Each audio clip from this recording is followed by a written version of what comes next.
Good afternoon, racing fans, and welcome to the Hartford Independent Fair here in Croton / Hartford. Found out they call it both. But we've got Michael Langer, Stephen Taylor, myself, Susan Schroeder, going to bring you the action today. A lot of nice races today. A lot of nice races and a 9-horse card. Yeah, feeling pretty good about it. And a beautiful day in Central Ohio. Yeah, very fortunate. It is. It's a very pretty ride up here from, I live south of Columbus, so it's a very pretty ride.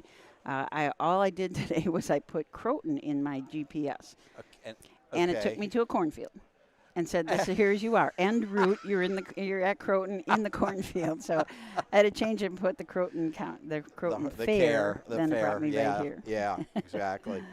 I came up from the east side of Columbus up Mink Road, where that giant Intel chip plant is being built over there, which looks like invasion from the cranes when you go by that. But that's a big thing for this whole area up here. Oh. Hopefully they'll get that done in the next couple of years.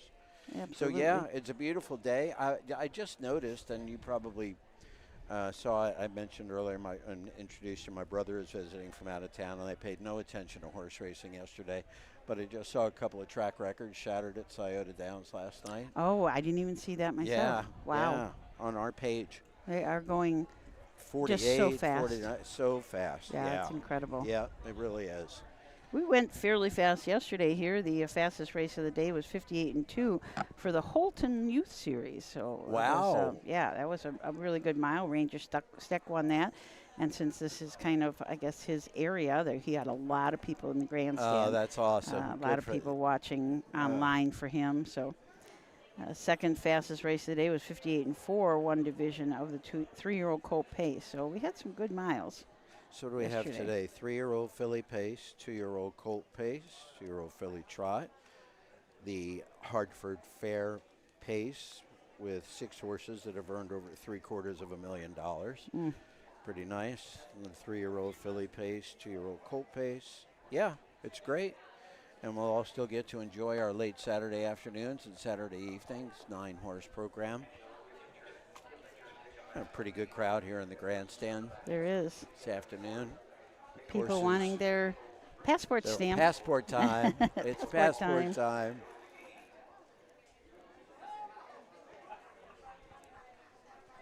Looks like the horses are gathering up. We've got 7 in this first race, so we're going to start out with a nice big field of horses. Thank you.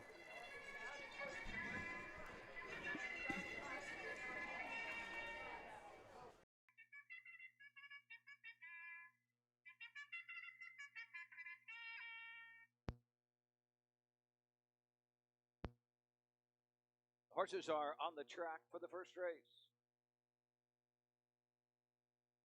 Fair Racing Conference 3-year-old colt trot. Total purse of $12,760. Villa Mariana Arter Memorial Trot. A field of 7. These are the horses. Number 1 is Splurge on Uncle, driven by Manny Miller. Number 2 is Jar Shinning, Clifton Bell drives. Number 3 is Pink Panther, James Day drives. 4, RC Enterprise, driven by Hank Levan.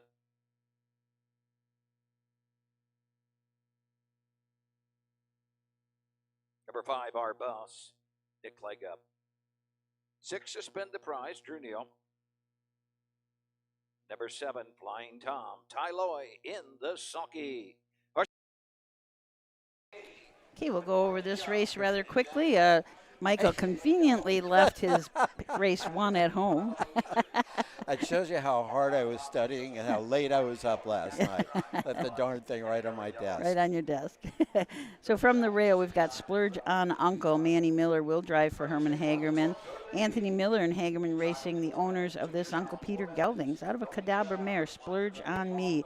12 starts this year, has not hit the winner's circle yet. Did have a win as a 2-year-old. And won a qualifier in 2 minutes and 4/5 as a 2-year-old. Last start out at Scioto was in 9 winners and 1, finished 3rd, trotted his mile in 57-1. Jar Shinen and Clifton Bell from the 2-hole for trainer Chris Beaver. Chris also co-owns this horse along with Caroline Ortiz. Chris was also the co-breeder of this Uncle Peter gelding out of a Malabar Man Reinvent. 10 starts on the year, no wins, no seconds. A couple of thirds back at Bowling Green and Marysville, where he did trot in 2-3-3 and 2-3-4. Pink Panther, James Day will drive for trainer Marion Chupp. Marlon Miller, the owner. This is horses moved barns. This will be the first start for the new barn. He has 9 starts this year, 2 wins. The fastest of those, 57-3 at Northfield Park. Has been making breaks as of late, so I'm sure that James Day will just want to get him around flat. Keep him flat. RC Enterprise and Hank Levan from the 4-hole. Hank trains for Levan Stables, H. Levan, M. Perry, and R. Freeze. A What the Hill gelding out of a striking Sabre mare, Renee's Pocket. Has 2 wins on the year, the fastest of those, 57 flat at Scioto Downs. Last start out was in the Ohio State Fair races that were held at Scioto Downs. Finished back, but did trot in 56. Our Boss and Nick Clegg from the Clegg Stable, Betty and Kimber. An Enterprise out of Don't Even Know My Name by Master Levesque. Finished second last start out at Jefferson. Had a win at Mount Vernon in 2:04-1. And from the second tier, Spend the Prize with Drew Neal. Rosie Weaver trains. Heartland Acres and Rosie own this Enterprise gelding. Out of a Muscles Yankee mare, Spend It In. 11 starts on the year, 6 wins, 1 second and 1 third. Just racing extremely well. Has already made almost $23,000. Out of his last 6 lines that we can see, he's won 4 of them. So 1 at Berea in 2-5-1, Paynesville 2-1-3, Carrollton 2-3, and then Marion on that sloppy track in 2-13-1. Those are great times for those fairs. Yeah, absolutely. Racing just super. Made $20,000 as a freshman too, so racing very well. And Flying Tom from the 7-hole, Ty Lloyd drives, trains, and co-owns along with B. Wills, R. Code, and DJ Gregory. This is a long-time gelding out of a full count mare, Leah's Little Sis. 13 starts on the year, 1 win. Has a 3rd place finish at Bucyrus where he trotted in 2 minutes and 3/5. And also at Northfield was in a non-winners of 2 condition claimer and trotted in 2 minutes and 4/5. So we do have some of these colts that have been fast. Yeah, there's some talent in here, no question about it. Be interesting to see what Pink Panther does for the new barn. And as we said, we do score 5 here. I think the betting was pretty hot and heavy yesterday, so looks like they just maybe took another turn here. Yeah, they did. So waiting for the lines at the windows to go down. You mean the money? Give me the money? You're waiting for the money. Waiting for the money, You're yeah. waiting for the money. Money, money. Money, money, money. This is just a, they called this the, gotta make sure I get it right, the biggest little fair in the world. Yeah. And the city or the village of Croton only has 400 residents. So this must draw from quite a ways away to get everybody here, because there's a lot of crowds here. Yep, there is. And a lot of animals and a beautiful setting. A lot of trees everywhere around here. I mean, you can basically walk the fair in the shade. Yeah, it's very pretty. We got horses approaching the starting gate. Dude. The Webkenberg starting gate on the way. Mike Webkenberg is here today, was here yesterday. Busy guy. Up in the judges stand, we've got John Weiss as our presiding judge, Todd Brown, a associate judge, Pam Weller doing the charting, of course Doug Ballinger. Superintendent of speed here is Rod Arter, and he is just a harness racing enthusiast. Oh, great. Good. Here they come for the first. Thanks for being with us.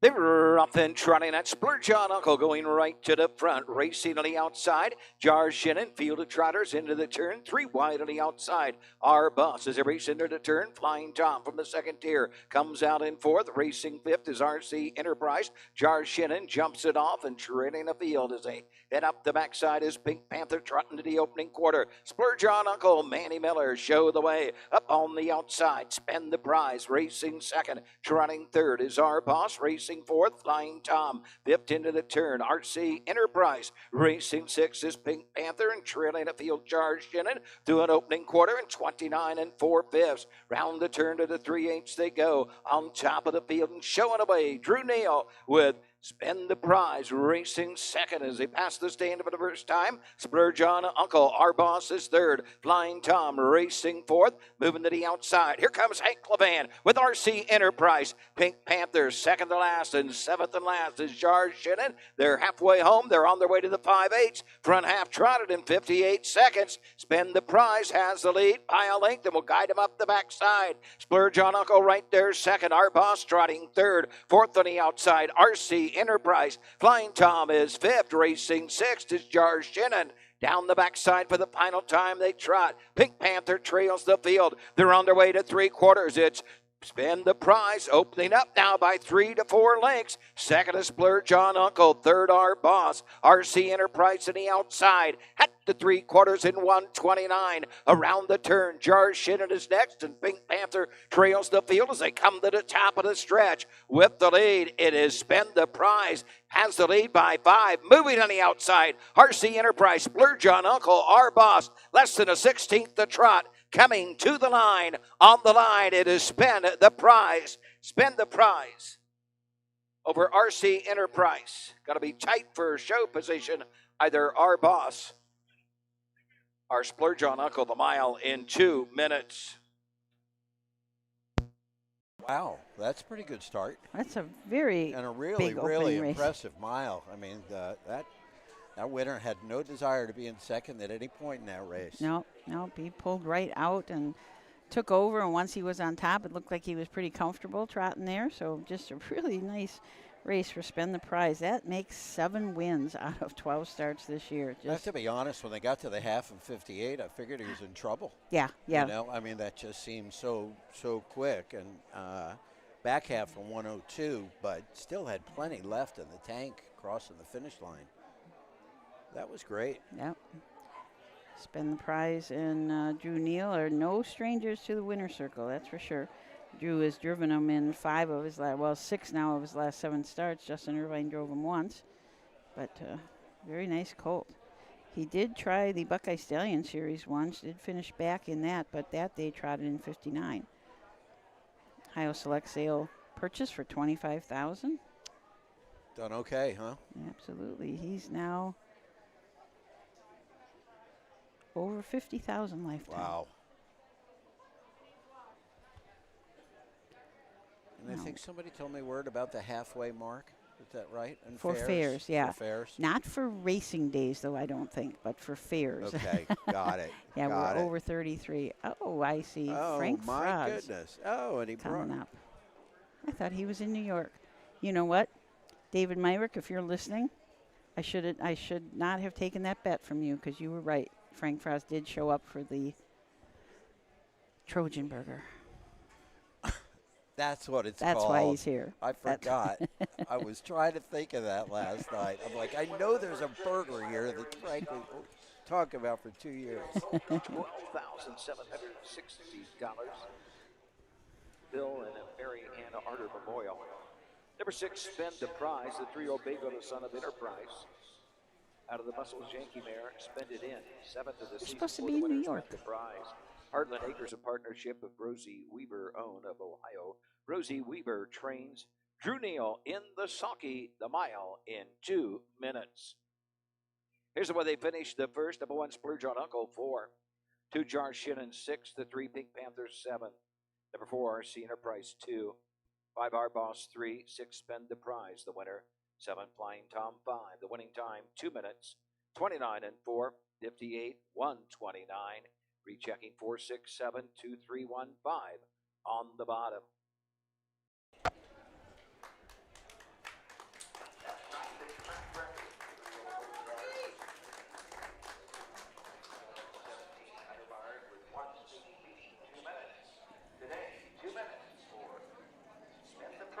Oh.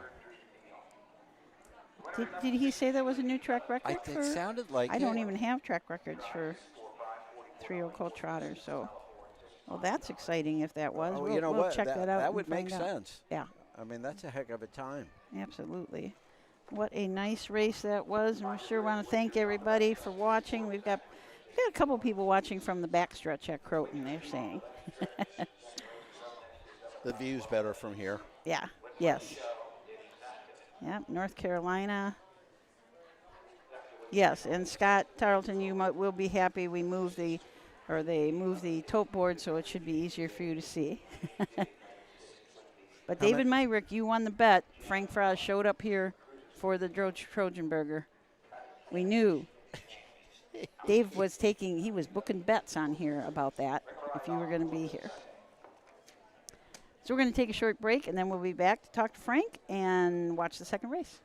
At Ohio State's Galbraith Equine Center, our veterinary champions are here for your champions 24/7, 365 days a year, providing advanced specialty care for sports horses from all stages and disciplines. Our expert team of boarded surgeons and sports medicine and rehabilitation specialists, together with veterinary cardiologists, internal medicine, and ophthalmologists, make our hospital your best resource for all sports horse performance issues. The Ohio State Veterinary Medical Center's Galbraith Equine Hospital. Call us today at 614-292-6661.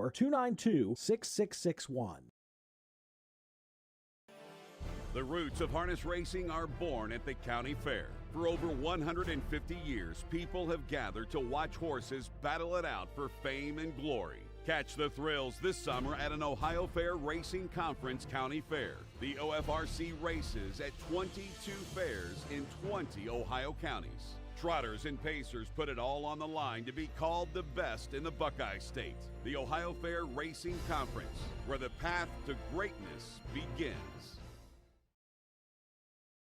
Volstead, Coach K. Hanover, Slay, Ohio's top trotters stand at Dublin Valley Farms. Volstead's offspring include Sugar Instead, the 2023 Ohio 2-year-old Trotting Filly of the Year, and 2024 Ohio Sire Stakes winner Jurassic Hattie. Coach K. Hanover, the son of world record holder Walner, and Slay, the son of Chapter 7, standing his first season at Dublin Valley Farms.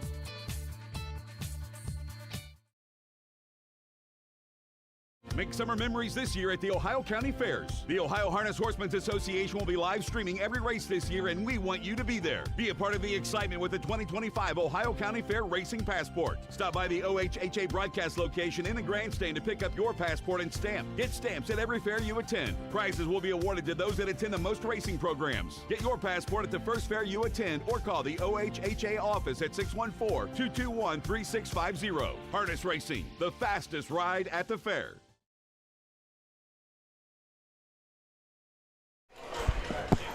Welcome back to Croton/Hartford, Ohio.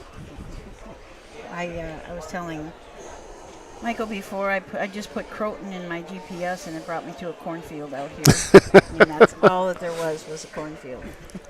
I love this fair. I think the trees along the whole first turn and then back along the back stretch. They've got camping back there. It's just one of the prettiest fairs we do have. Absolutely is. Yep. I was out here Thursday. Wes Mayberry and I came out for the kickoff luncheon that they have. They bring out their sponsors and all the politicians, so it was kind of nice to come out here and as the first day of the fair, and they really soft opening, but a lot of people out here already, so it's just a wonderful fair. And yes, I have to defend myself. Of course I'm coming out here. I gave it 5 golden horseshoes. I'm going to come out here whether they're racing or not to get a Trojan burger. Where is that burger? Right down there in the building, right, you can see the iced tea building right behind it. Okay. Yeah, they all have red roofs, so. Yeah. Thanks. So. Perfect. Yeah, Sam and I went over there yesterday and finished it up, and I was going to take a picture, but it was gone already. So no, I got here a little while ago. I was on the back stretch and talking to some people back there. Make my way over here for a couple of races, and then I'm going to head down there and grab a Trojan burger, without a doubt. Sounds good. That sounds good. Big race already by Rosie Weaver. They were happy. I rode over in the golf cart from the other side with Rosie. It was funny. I was looking at some things with Rosie yesterday on the pathway site for USTA. Not driving much this year. She's only got 16 starts, I think, is what I read, and and now over 5,000 training starts. Wow. Yeah, that kind of surprised me that she had that many training starts, but it really surprised me that she only had 16 drives. She has been using, Drew Neal and Manny Miller, yep. And Justin, giving those young guys a good education this summer. Which, and that's good that she's built up great relationships with those guys to let them to use it and go from there. So. Yep, absolutely. No, she's playing it right, and they're benefiting from her strategy. And she's got some great horses this year. Well, she had such a rough year last year with the the feed issue that she had early in the year, and that really affected the rest of the season. And this year definitely has things turned around. So she was optimistic when I visited Aiken in the winter, down there in March, I think it was. She was optimistic for the season. Yeah. She knew she was, barring things like that, like a feed issue or something. Yeah, but, that was a tragedy last year. She said in March in Aiken that she thought she was going to have a pretty decent year. I think she's got someone tonight up in Northfield in the Sawyer Stakes. I think she's got some tomorrow night as well. So it'll be another busy day for the Weaver stable. They're splitting Sawyer Stakes both nights, right? They got Sawyer Stakes both night. Tonight they got the Milstein, the Charna. Right. So it's a big night at Northfield Park tonight. You got Buckeye Stallion Series races up there, I believe Monday and Wednesday, I think it is. So a lot of this is the heavy hitter time. Yeah, now. We're getting into the busy time. Absolutely. And it's funny, you take a look at the card tonight at Scioto. All the big drivers are up in Cleveland, so some people are getting their chances down here at Scioto tonight. And tonight more. Last night we had the Dan Patch over at Hoosier. Yep. That was a heck of a performance, that first over mile. Sabonis great, but by the missile just ran out of racetrack. Another 40 feet, 50 feet, he wins that race. Yep, absolutely. Let's go to Doug Ballinger for the post parade this afternoon, second race. Philly Pace for $6,910. This is the first of two divisions. Blanket by Wayne Parsons. This is a Wayne Parsons Memorial. Number one is Jim Ella, driven by Darren Dallard.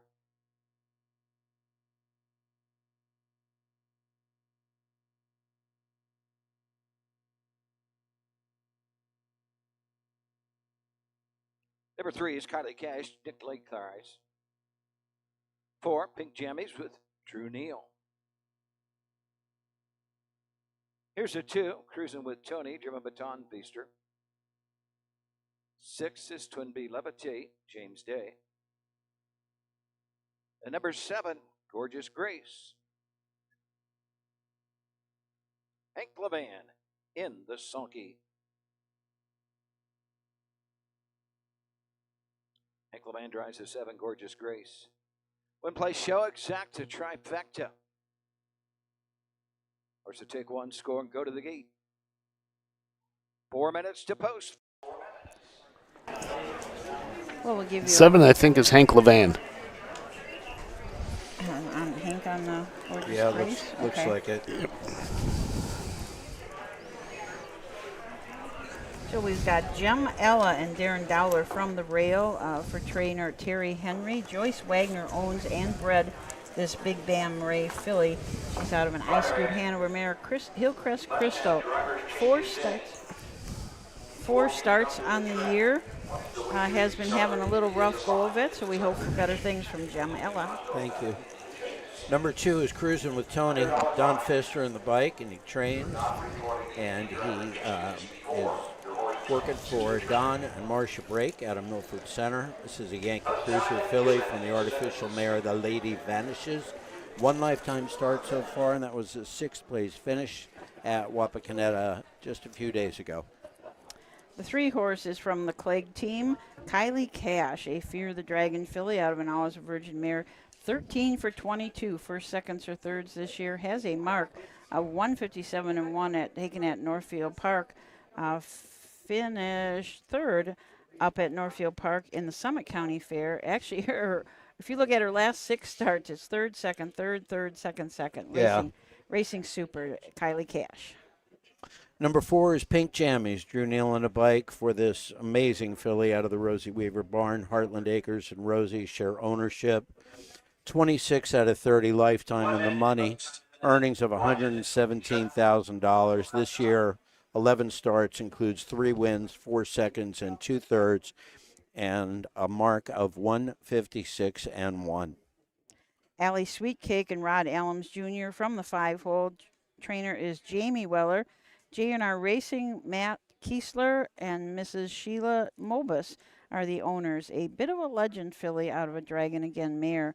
11 starts on the year, has not hit the winner's circle yet, but did pace a mile in 59-1 at Northfield Park in the Summit County Fair there. Twinbee Levitate. James Day trains and drives Fly Fancy Stables from Nova, Ohio. Owns his 3-year-old Fear the Dragon filly out of the Western Ideal Mare Tech Trade. He's only had 1 start so far this year. Last year as a 2-year-old raced 10 times and had 2 starts. 10 times and had 2 second-place finishes. The start this year at Mansfield on August 3rd just took her around the track for a 4th-place finish. And from the second tier, the 7-hole, making her very first lifetime start, Gorgeous Grace. Hank Levan will drive for Ed Bibler and Elizabeth Quantains. This is an I'm Gorgeous filly out of an I Am a Fool. No starts last year, no starts this year, first time. John Wiest, our presiding judge today. Has his sister checked in yet? Not yet. Not yet. Well, uh-oh. What? And I'm kind of worried because she didn't check in yesterday either. Maybe she and John are having a feud or something. Maybe. Yeah. I mean, she always checks in. I know. I did. I was talking to John last night, and he was saying that she is always taking care of him. That's what he said. Yep. How about last night here? 35,000 people here last night for Rough Trucks. Wow. They didn't get out of here until 2 in the morning, I heard. Wow. 35,000 people? That's crazy. Well, the stands, we were talking about that yesterday. People were putting out saving their seat blankets early in the afternoon. So, wow. It does look a little muddy out there. That's insane. Hey, the horses are behind They must the have had a Wettenberg blast. starting gate. And we're going to turn it over to Doug Ballinger. Here they go.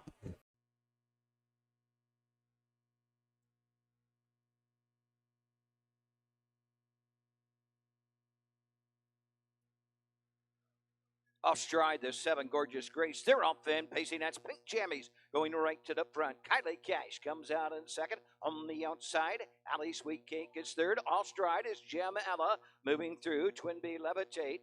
Second to last is Cruisin' Tony, and 7th to last, Gorgeous Grace. Down the backside, going over to the opening quarter, Pink Jammies, Drew Neal show the way. Kylie Cash racing second.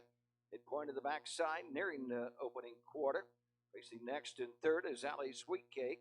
Facing fourth is Twinbee Levitate at the quarter mark. Cruising with Tony is fifth. Into the turn sixth is Ella, and Gorgeous Grace trails the field. Opening quarter, 31 3/5. They race around the turn. And on top of the field, Drew Neal, Pink Jammies have the lead by a length. Kylie Cash getting that 2-hole trip. Allie Sweetcake is third. Twinbee Levitate is fourth. Racing fifth, Cruising with Tony. Sixth to the outside comes Ella, and Gorgeous Grace trails the field. Passing the stands first time. First to move, Allie Sweetcake and Ron Adams Jr. Pink Jammies are leader. Allie Sweetcake on the outside. Kylie Cash on the inside third. They're halfway home in a minute and 4/5. Twinbee Levitate is fourth. Racing fifth, Cruising with Tony. Off stride sixth is Ella, and Gorgeous Grace trails the field. Down the backside for the final time, going to the 3/4. Pink Jammies will guide them on over to the 3/4 mark, leading the field by a length. The inside is Kylie Cash. The outside, Allie Sweetcake racing fourth. Twinbee Levitate cruising with Tony is fifth. Gorgeous Grace and Jim Eller are the back markers. They're into the far turn. They're by 3/4. They're off 3/4 in 1:31.1. They circle the far turn, and they're coming after Pink Jammies, who leads it by a length. Kylie Cash is right there and ready to pop the pocket. 4 off the leaders is Alley Sweet Cake. They're off the turn. They're on their way home. It's Pink Jammies on the outside. Kylie Cash coming to the line. Pink Jammies gives Drew Neal his second on the card. Kylie Cash home second. Alley Sweet Cake will finish third.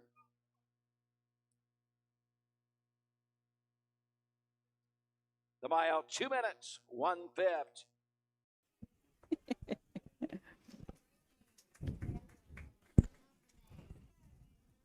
They have siblings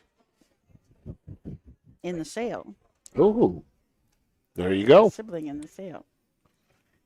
2 minutes and 1/5. Whoa, I didn't even hear that. Gosh. Pink Jammies.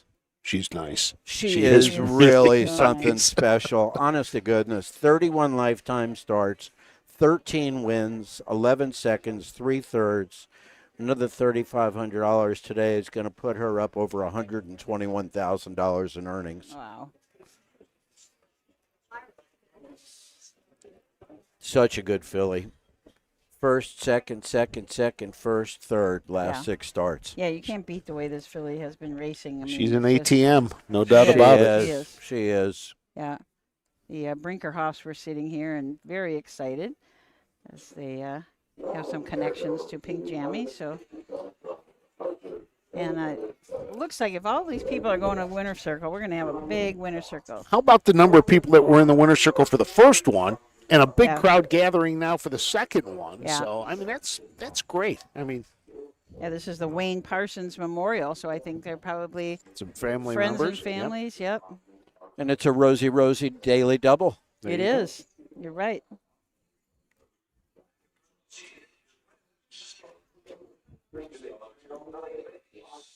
$6,910, Wayne Parsons Memorial. Number 4, Pink Jammies, the trio Bay Phillip at Fear the Dragon at a Yankee Cruiser Mare. Think Pink, 4th of the season for Pink Jammies. A mile today, 2 minutes in a 5th. Heartland Acres, Wallburg, Ohio, and Rosie Weaver Beach City, Ohio own. Trio Bay Phillip at Fear the Dragon out of the Yankee Cruiser Mare. Drew Neal gets his second winner of the day. Rosie Weaver back-to-back with training wins. Here's the way they finished. The 1, Jim Ellis 7. 2 Cruises with Tony 5. The 3, Cotty Cash 2. 4, Pink Jammies the winner. 5, Alley Sweet Cake 3. 6, Twin Bee Levitate 4. And the 7, Gorgeous Grace 6. Winning time, 2 minutes and a 5th, 31 and 3. Minute 4/5, 1:31 and 1. Top down read 7:52, 1:346 on the bottom. The winner, Pink Jammies 220, 260 and 210. 4-3 exact to 3-4.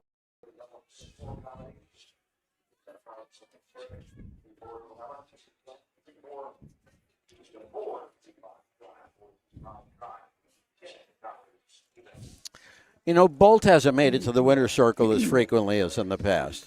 And I think Bolt's back there with the other Taking puppy, care of the taking other care one, of- yeah. Taking care of the Yep. trailer back there. Yep. Plus, Matt Clark's not here, you know. Oh, right. Matt That's and true. Bolt are on a first-name Yes, basis. they you know, are. They get along great. You go back there and you see it, and Bolt growls at anybody else. Matt goes back there. And, yeah, they're good friends. Yeah.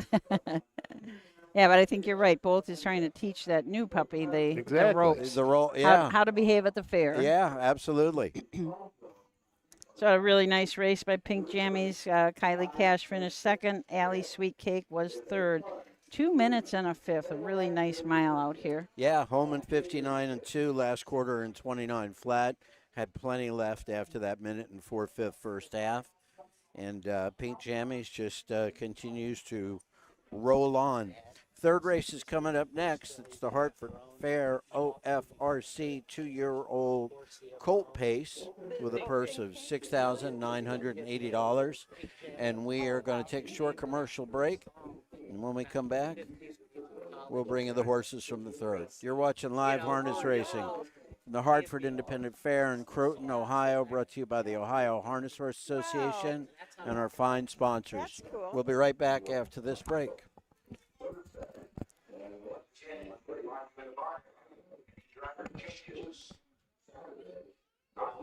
starter for the judge.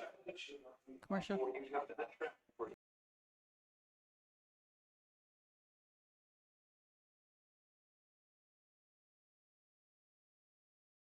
In Ohio, Hickory Lane Farm has the stallions you are looking for, like What the Hill, Uncle Peter, and In Range, as well as Branded by Lindy, Jug Winner Luz Pearlman, Racing Hill, and Guardian Angel Oz. Hickory Lane will offer a host of Ohio sired yearlings this fall, including 6 by In Range, 5 by Uncle Peter, 4 by Guardian Angel Oz, and 1 by What the Hill. Find out more at hickorylanefarm.com. Hey kids, we invite you to join the Backstretch Buddies Club, a fun and free club for kids 12 and under who love horses and wants to be a part of harness racing in Ohio. Once you've signed up, you will be able to join Willie Winnett and exciting adventures and receive awesome surprises. Sign up today using the QR code. Who feeds your need for new ideas for your family's best farm future? Ohio Farm Bureau. We work with our members to shape ag policy that will positively impact our industry. Farm Bureau is advancing competitive advantage. We help you gather information to stay ahead of important topics and technologies. Plus, Ohio Farm Bureau creates opportunities for growth. Ohio Farm Bureau, feeding your need for new ideas.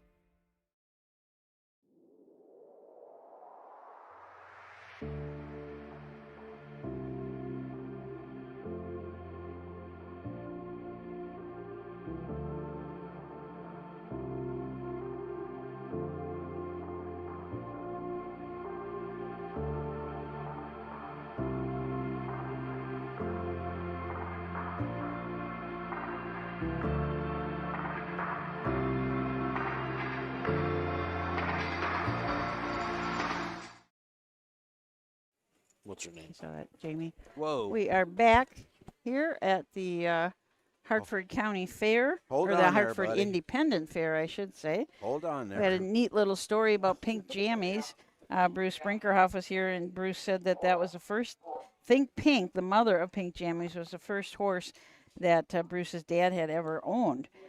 And so when she had this baby, they said, you get to name the baby. So he named it Pink Jammies after a song from the 50s. We'll have to look that up. Some song from the 1950s era called Pink Jammies. So that's where she got her name Well, that's from. way before our time. Michael might know, though. Yeah. Oh. Yeah, you know what's really bad about that, other than the rudeness in the comment itself, the worst thing about it is that he might be right. He might be right. Well, it was funny. Last night, my wife and I went out to Dublin Golf Club to listen to John Schwab, who used to be with McGuffey Lane. He played out there last night, and he was playing some songs and singing along. I turned to my wife, and I said, why am I knowing these songs? These are songs that my mother and father listened to, and I know all the words to these songs. God. I said, I'm getting old, too. I sang those songs yesterday to my visiting brother from Kansas City. Oh. He'll be back here in the grandstand in a little bit. We were trying to figure out where to go see live music last night, and I looked up Schwab, saw he was up there, but wrong end of town on a Friday night. He was good, though. He's good. John's great. My wife taught his daughter in school, and my wife always follows his schedule and puts it on our calendar. And if we can make it, we've gone to see him the last couple of weeks. And in fact, as when I was on my way here, my phone dinged, and I looked, and she saw he was playing somewhere coming up next week, and she put him down on there again. Yeah. So I don't know where it is, but no, John's he's great. McGuffey Lane was great back in the day. Oh, my gosh, yeah, they sure were. We hear little dings. Hearing some little dings there. Cute sounds. Yeah. USB not recognized or something. Ding, ding, ding, ding.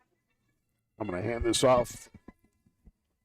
Let's go up to Doug Ballinger for the introduction of the horses for this afternoon's third race. 2-year-old Colt Pace, first division, purse of $6,980. The horses are on the track for the third race. High Racing Conference 2-year-old Colt Pace, first division for $6,980. Terry Van Roten Memorial. Harvey Hirschberger will drive the 4, working up a lather. These are the horses. Number 1 is Pico Boone. Manny Miller drives. The 2, Pyromaniac with Curtis Harper. Number 3, Twilight Boozer, Drew Neal drives. 4, Working Up a Lather, Harvey Hirschberger, and the 5 is Pumpkin Skin, Nick Clegg in the sulky. Horse to take 1 score and go to the gate. So we'll take a closer look at these horses. Absolutely. Starting from the rail out, number 1 is Peekle Boone. Manny Miller takes the steer for Timothy Lane.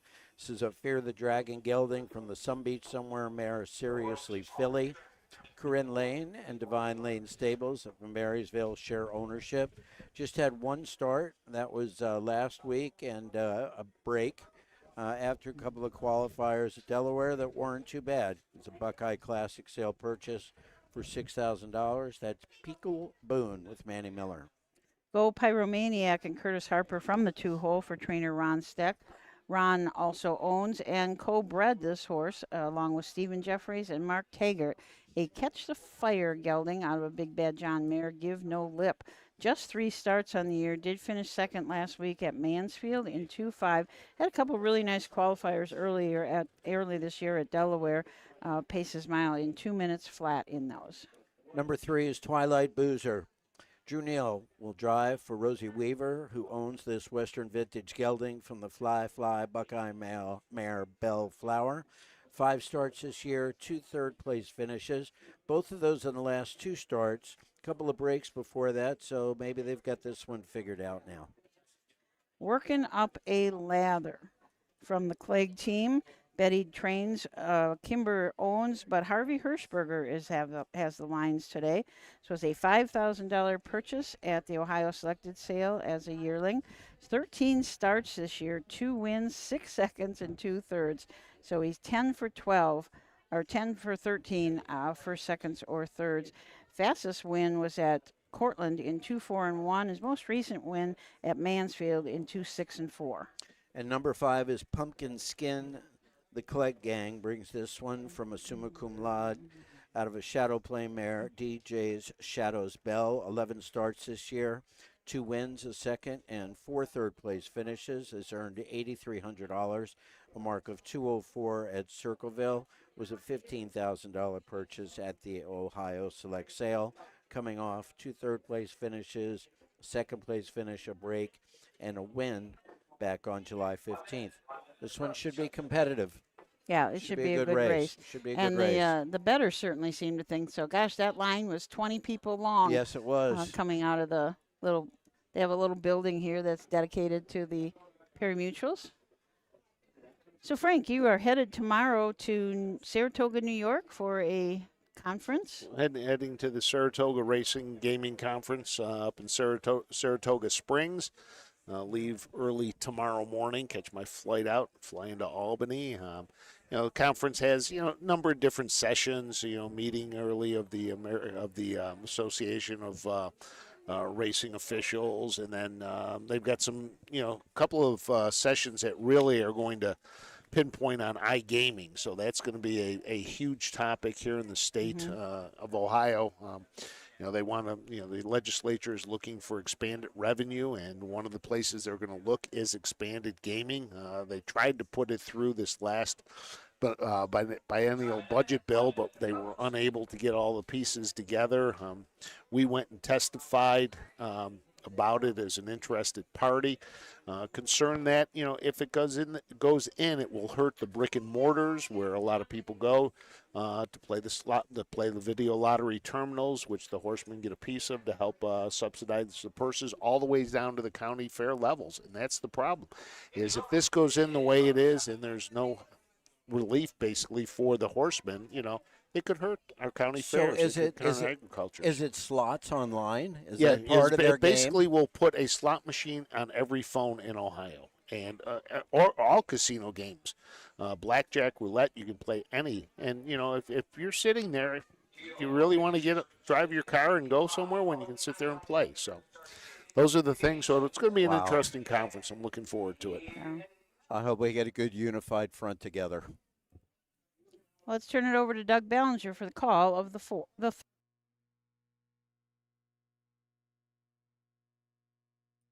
They Rough and pacing, that's working up a lather, going right out to the front. Pumpkin Skin comes out in second. Peekaboo racing third, racing fourth.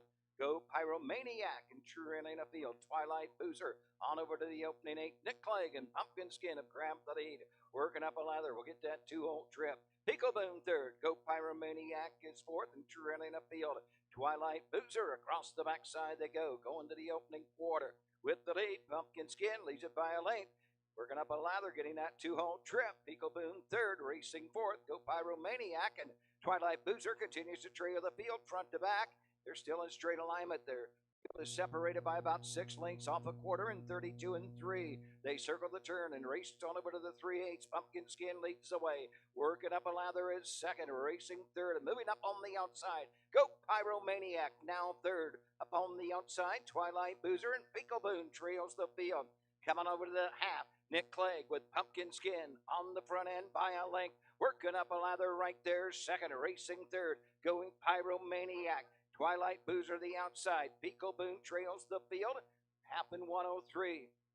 On over to the 5/8 and up on the outside. Moving with every stride. Down the backside is Twilight Boozer. Drew Neal's on the leader's wheel. Moving to the outside. Down the backside is Go Pyromaniac. Front 4 separated by about 3 lengths. Pumpkin Skin has the lead on the inside. Working up a lather is second. Moving on the outside. Go Pyromaniac was fourth, now third, and closing in on the leaders. He's now second on the outside. Go Pyromaniac jumps it off. He's off stride at 3/4 in 135. They come to the top of the stretch and on the outside. Pumpkin Skin up the inside. Working up a lather. Go Pyromaniac third. Twilight Boozer. Peekaboo trails the field, matching strides. Pumpkin Skin working up a lather, coming to the line. It is working up a lather over Pumpkin Skin. Go Pyromaniac. Twilight Boozer and Peekaboo.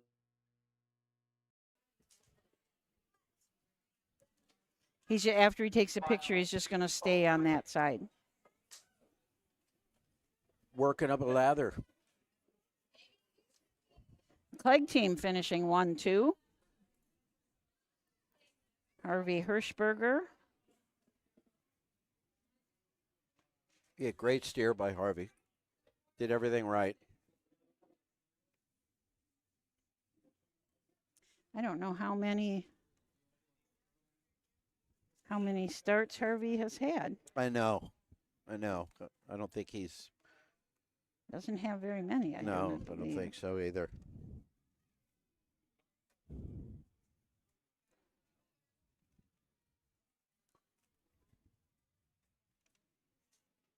Manny Miller had a big day the other day, huh? Did I see that right? 6 wins? Yeah. Wow.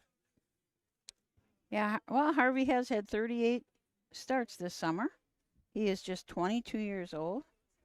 He has a qualifying fair license. So doing really well. I think he just beat his boss. That makes the weekend special. Yeah. Good for him. That's great. Working up a lather. Lather up gelding out of the Sun Beach somewhere mare. Beach work. Didn't get any times. 2:03 final? Yeah, 2:03 to the half in 3 and the mile in 2:03. And here comes Betty Clegg.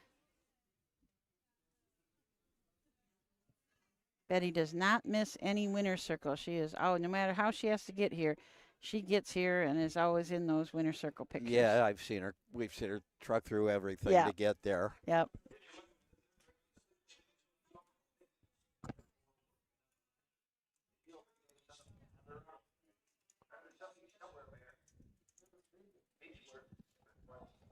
So yeah, after he takes a picture, he's just going to stay there.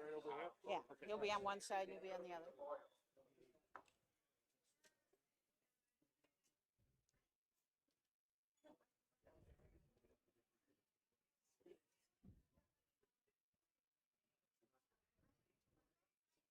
Got it.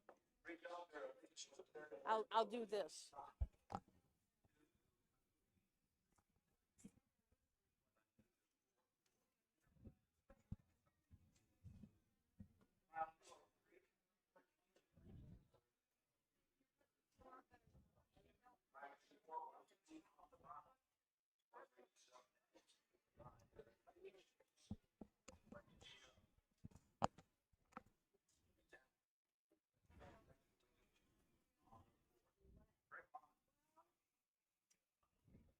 Hey, Frank Frost has made his way down to the apron with our track photographer, Brad Conrad.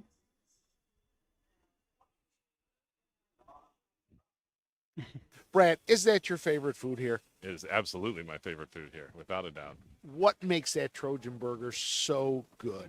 It's just hot and sloppy, and it's just a delicious burger. It's just I equate it to a Big Mac on steroids. that's kind of the way it's described, I think. Yeah. Now, I'm a little disappointed. I got here and I found out from through our chat online that Dave Myrick only had me at 9 to 5 that I was going to show up for a Trojan burger here. Now, when you get here, it's 1 to 9, isn't it? It's 1 to 9 for me, absolutely, and it probably is for you too. Although I will tell you, I missed it today because the line was too long, and that just goes to show you how good it is. But yesterday, walked right up to the counter. Today I got in there, the line was all the way out the building and kind of down the midway a little bit. And I thought, I think I've got time. It wasn't moving very fast, so I had to bail. Okay, I'm going to, after this is over with, I'm taking this microphone up there and I'm heading there. Would you like me to bring you a Trojan burger? I wish I'd have known that ahead of time. I went ahead and got something else, so I appreciate the offer. Well, all right. I mean, because you are, after today, after this is over with, you're taking it easy. You're slouching, not going to Scioto tonight. I'm taking the night off, but I'll be at a fair again tomorrow at 12:30, 2 hours away from home, and then off to Troy on Monday and Tuesday. So busy time of year for all of us. Yes, it is. So back up to you, Susan, the man who introduced me to the Trojan burger. Brad will forever have a place in Frank's heart for doing that. It is. I saw Brad today coming back in back of the grandstand. He's walking down, and I said, "Did you have your second Trojan burger?" And he said, "No, the line was too long." He was quite disappointed. Oh, bummer. And that's okay. So Frank is headed over there now to get the Trojan burger. Fantastic food here at the Hartford Independent Fair.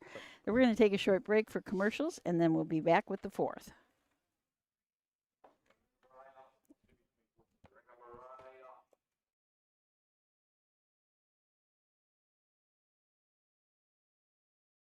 The Ohio equine industry needs your help. I'm Scott Mogan, president of the Ohio Harness Horsemen's Association. With over 300,000 horses in Ohio, the economic impact of the equine industry in the state is over $2.8 billion. That means jobs that pump millions of dollars into the local economy and support thousands of families. For Ohio's equine industry to remain strong, we need to send a clear message to our legislators about the important role that the agricultural small businesses play in Ohio's economy. To do that, we need your help. PACER, the Political Action Committee for Equine Racing, helps support and inform on issues that could positively affect Ohio harness racing. Please consider a donation to PACER. To donate, visit our website at ohha.com or call 614-221-3650. Your donation will help keep harness racing strong in Ohio. Thank you for your support.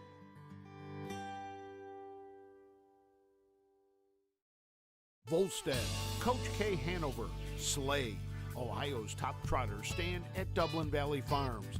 Volstead's offspring include Sugar Instead, the 2023 Ohio 2-year-old Trotting Filly of the Year, and 2024 Ohio Sire Stakes winner Jurassic Hattie. Coach K. Hanover, the son of world record holder Walner, and Slay, the son of Chapter 7, standing his first season at Dublin Valley Farms.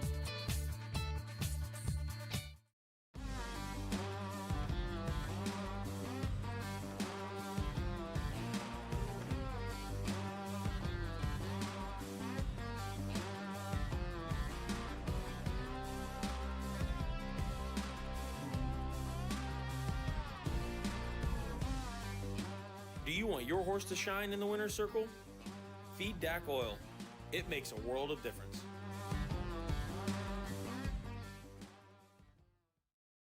When you need supplies for your horse, one name stands out: Big D's. Since 1976, Big D's Tack and Vet Supply has been the equine experts you can trust. Whatever your horse needs is available at Big D's Tack and Vet Supply. Visit the retail outlet in Streetsboro, Ohio, or order online at bigdweb.com for fast shipping. Most orders ship that day. Or call 1-800-321-2142. Big D's Tack and Vet Supply.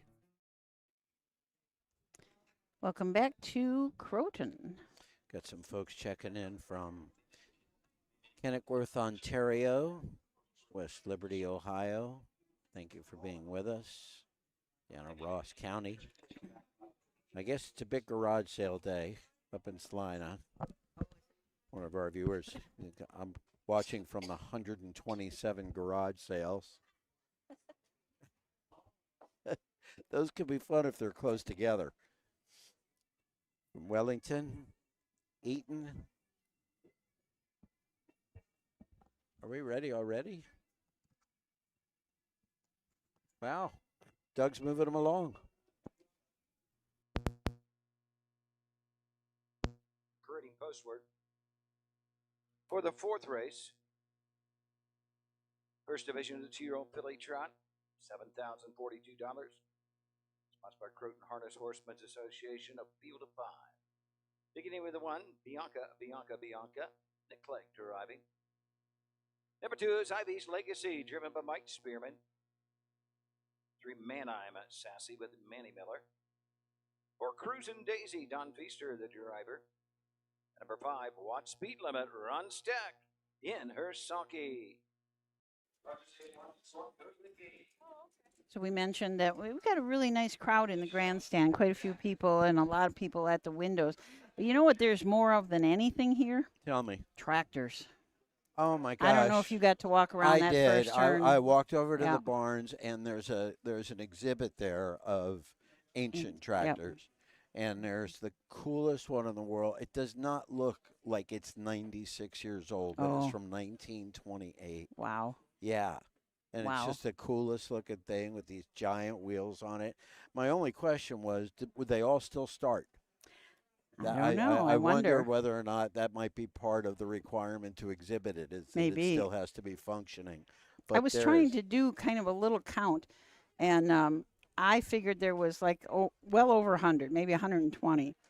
Yeah. Antique tractors over there, and they've got a tent set up. And if you have any questions about any of them, there's some guys in there that are talking to people that are coming in there. See a bunch of kids over there, and a lot of signs saying "Do not crawl on the tractors." Do not sit. Yeah, do not sit on the tractors. No.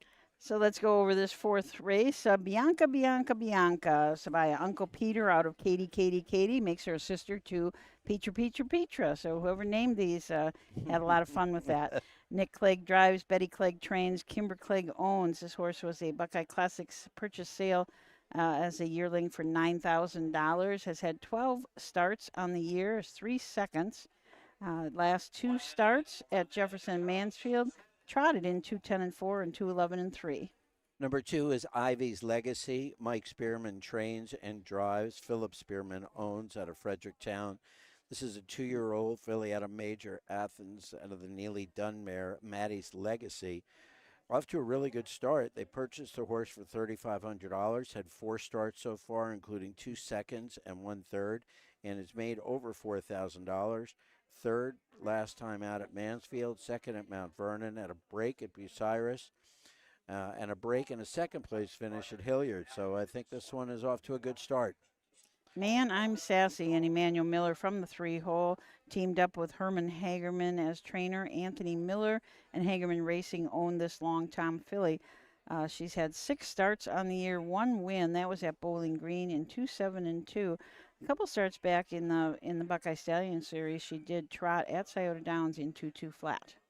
Number 4, Cruisin' Daisy. Don Pfister trains and drives. Debbie Farrington is the owner. This one's Senator Sam out of the Master Levesque mare, Annie's Master. 2 starts this year, 5th last week with a 4th place finish, and Bowling Green a break, probably hoping for a little bit better. And this one is a homebred and comes out some decent breeding, so hopefully get it together there today. And from the outside on the 5-hole, What Speed Limit? Ron Steck trains and drives, also co-owns, along with Robert Smoko and George Green. This was a $12,000 purchase at the Ohio Selected Sale. Has just had 3 starts, so it has not really doesn't have a whole lot of experience. Had 3 qualifiers early, and trotted in 2-3 at one of those qualifiers at Scioto Downs. 2 starts back, finished 3rd, trotted in 2-5-2 at Marysville. So these again are 2-year-old filly trotters. The purse is $7,042.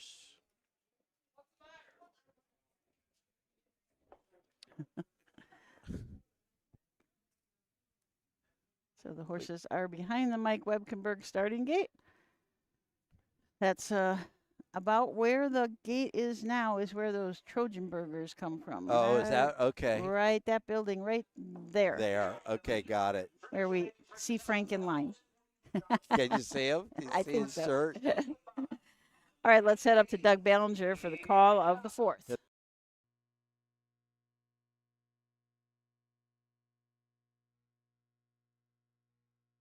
They were up and trotting. Manny Miller and Man I'm Sassy go right to the front. Bianca comes out well placed in second, taking a tuck. Ivy's Legacy is third, racing fourth. Cruising Daisy and trailing the field. What speed limit at the opening 8? They're off the turn down the backside. They trot. Man I'm Sassy has the lead. Bianca racing second.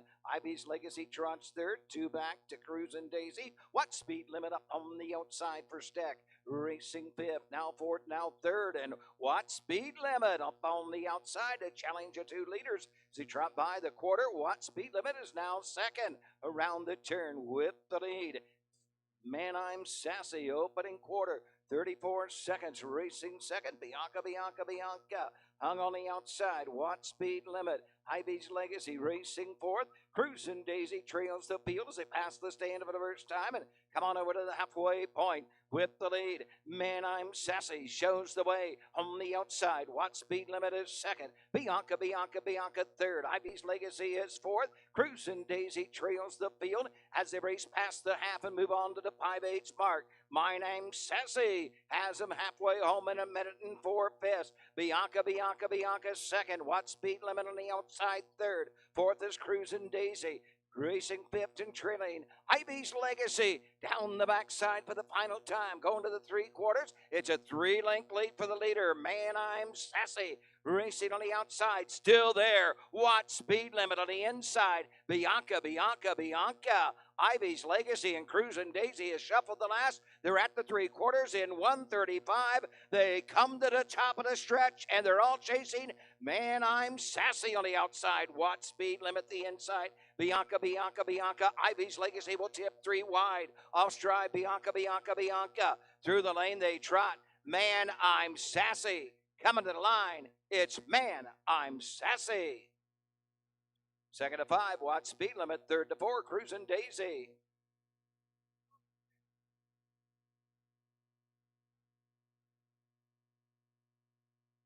The mile 2:06. That mile in 2:06. I tell you what, this Emmanuel Miller, Herman Hagerman team has just done so well this summer. They very much so. Yeah. Yes, they are. Manny's yes, been they are good. Manny's been good. Yeah. I think Manny is learning every start. Yeah, you know, absolutely. you can see it. He's really I'm not sure come what a long happened ways. down there when they came into the stretch. I saw somebody go out wide, but I don't know who it was. The 1 and the 2 both went off stride down here. Hopefully there wasn't any. I'd say it was what speed limit was very impressive today. And that horse was out a long ways. Out at the quarter. Yeah. And just hung right there, ended up finishing second. Was really, for such an inexperienced horse, only had those 3 qualifiers and 3 starts, so raced really well. It'd be a good one to keep an eye on in his next start. Yes. From an inside post. Yes. It's going to probably be much tougher because that was pretty impressive. You get hung out there in your 4th lifetime start for an entire mile and still get it checked for second. That was great.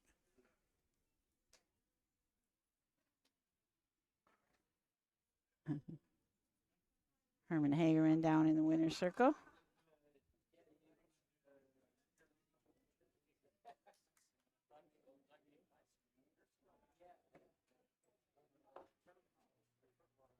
Here's your winner.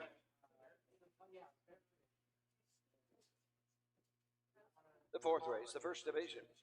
Ohio Fair Racing Conference 2-year-old filly trot for $7,042. Blanket by the Croton Harness Horsemen. Number 3, Man I'm Sassy. 2-year-old bay filly by Long Tom. Prego Nemo there. And Dora Oz, second win of the season for the winner, Man I'm Sassy. This mile today, lifetime best of 2:06. Anthony Miller of Dundee, Hagerman Racing of Mount Vernon owned. Herman Hagerman trains Manny Miller in the sulky. Winning time 2:06. Pretty cool. That gives Manny Miller 4 wins on the meet so far, tied with Drew Neal, who also has 4 wins. Those 2 young guys are kind of really doing well. Really. Manny has driven about over 200 starts so far, and about 50% of the time, according to the numbers, he's first, second, or third. Wow. And that is really, really impressive. Yeah. And he's 27 years old. He's been around a little bit, but he seems to be pretty grounded now at the Chris Beaver Barn and working really well with Mr. Hagerman as well. So congrats to that connection. The 5th race will be coming up shortly. That's non-winners of $5,000 in a pace with a purse of $1,000, which seems kind of meaningful. But don't feel bad for the horses, because the horses in the 5th have earned over $750,000 combined. So they're all okay. We're going to take a break, and we'll be back with that 5th race for you in just a couple of minutes. Cool Winds Farm is one of Ohio's premier standardbred breeding farms. Cool Winds stands the popular Dancin' Yankee, jug winner Southwind Aussie, and the royally bred Western Fame. Cool Winds Farm is proud to present our yearling consignments at the Ohio Selected Jug Sale at Pickaway on Friday, September 12th, and at the Standardbred Horse Sale in Harrisburg during the cool winds of November. Own a little and love it a lot. TheStable.ca is an award-winning fractional ownership operation. Buy as little as 1% of a racehorse and experience 100% of the thrill. TheStable.ca makes ownership easy, accessible, and affordable. Communication and customer service are at the heart of everything we do. Get started at TheStable.ca. At Ohio State's Galbraith Equine Center, our veterinary champions are here for your champions 24/7, 365 days a year, providing advanced specialty care for sports horses from all stages and disciplines. Our expert team of boarded surgeons and sports medicine and rehabilitation specialists, together with veterinary cardiologists, internal medicine, and ophthalmologists, make our hospital your best resource for all sports horse performance issues. The Ohio State Veterinary Medical Center's Galbraith Equine Hospital. Call us today at 614-292-6661. Midland Acres is proud to stand the prominent stallions, TCI, Long Tom, Ready for Money, Monty Mickey, Summa Cum Laude, and Bit of a Legend. With such great pedigree and speed in the stallion barn, Midland Acres will provide a diverse group of top yearlings in the sale ring for 2025. Visit us this fall at our consignments at the Blooded Horse Sale on August 26th, the Ohio Select Jug Sale on September 12th, and the Lexington Select Sale on September 29th through October 3rd. Let Midland Acres' experience in the industry lead you to the winner's circle. Back. Lots of sales coming up. I was just thinking the sooner same than we thing. think. Yeah, I'm looking forward. I've mentioned a trotter that retired a couple of years ago a few times in different broadcasts. Quattro de Julio was a great trotter that came up through the Kentucky series, as a 2-year-old and a 3-year-old. And I am so anxious to see what Quattro's yearlings are going to go for this year at the sales. Yeah, he's owned by the Dubois family from France, who's I don't know how to compare them here, kind of like the Burks, I guess, over there. And if he doesn't get the number that he wants, he'll keep the baby. He'll keep him. He'll keep him. Yeah. Yeah. He's got numbers in mind. He's going to stick to it. So it's you have that luxury, I guess. You can do that, right? Yes. Yeah. That's right. David was mentioning that Doug's race call volume is very low, so I don't know. Stephen tried to fix that. So. Yeah. Oh, come on. Don't sell yourself short, dude. I'm going to give you the rundown for that last race because I'm not sure if you heard it or not. The Bianca was fourth, placed fifth as she was running at the wire, and Ivy's Legacy was lapped on, so Ivy's wait, I might have that wrong. 5th placed 4th, Bianca, and then Ivy's Legacy was 4th placed 5th. Yeah. I believe that was the way that it was was. part I'm of what sorry. was going on down there. Yeah. Man, I'm Sassy was your winner. Cruisin' Daisy was 3rd, and What Speed Limit was 2nd. Fractions were 34, 1 minute and 4, 135, and 2:06. Perfect.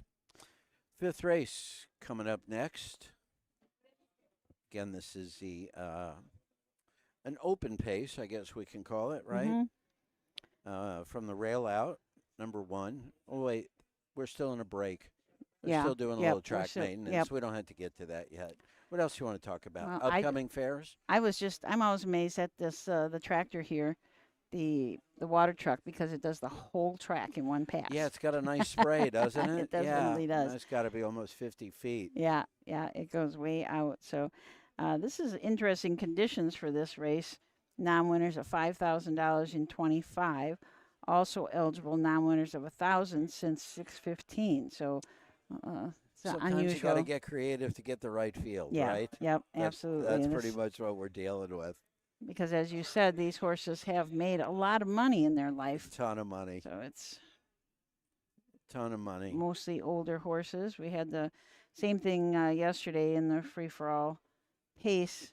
Some nice older horses that just you keep around so that you can race them at the fairs. You know, it just makes it fun. Yeah, and you know, some of these older geldings, you know, they still love it. Yeah, absolutely. You know, I mean, they don't show anything other than enthusiasm. You know, these 9, 10, 11-year-old workhorses. I mean, they just keep on plugging away. They know their job. They love it. They do the best they can. They usually earn money if they're still racing at that age. So, yeah, it's great that there's a place for them. A place for them, yeah. Yeah. So it's been so great about the Signature Series and how that has just blossomed and makes it worthwhile. At a lot of fairs, they race for some pretty good money, so it makes it worthwhile to keep them guys out and racing. 100%. So, very nice. Very nice for the older horses. Of course, the at here, the 2- and 3-year-olds are the stars, but it's nice to see. I mentioned this at a couple of fairs ago. It's nice to see. You wonder about these young horses. Which one of those are going to be the stars? And the same with the drivers. Which one of these young guys is going to be the Chris Page or the Yannick Gingras? Absolutely. Or, you know, yes. Because some of them are. They're doing so well at a young age with not as much experience, and they'll just keep getting better and better. Yeah, back east, Brett Beckwith. Comes from Melissa Mark Beckwith group. The family's been in the business for a long time. Brett was at the meet ending at the Meadowlands. Brett was the leading driver. Yeah.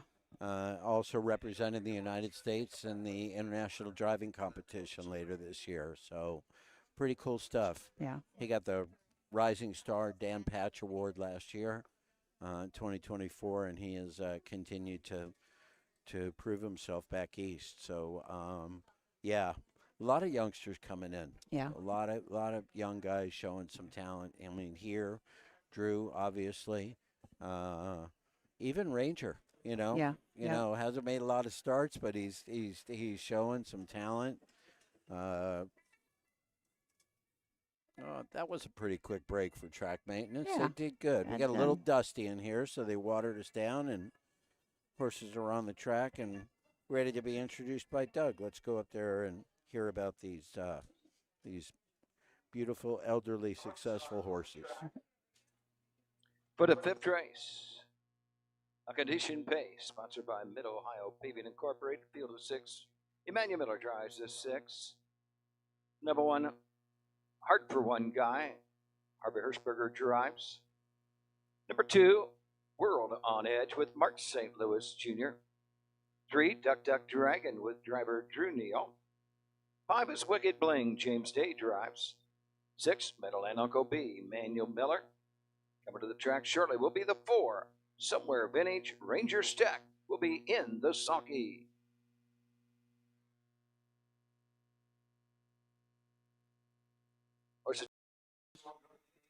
So from the rail out, we have Hard Fun Guy, Harvey Hirschberger owns, trains, and drives. This is just a 4-year-old.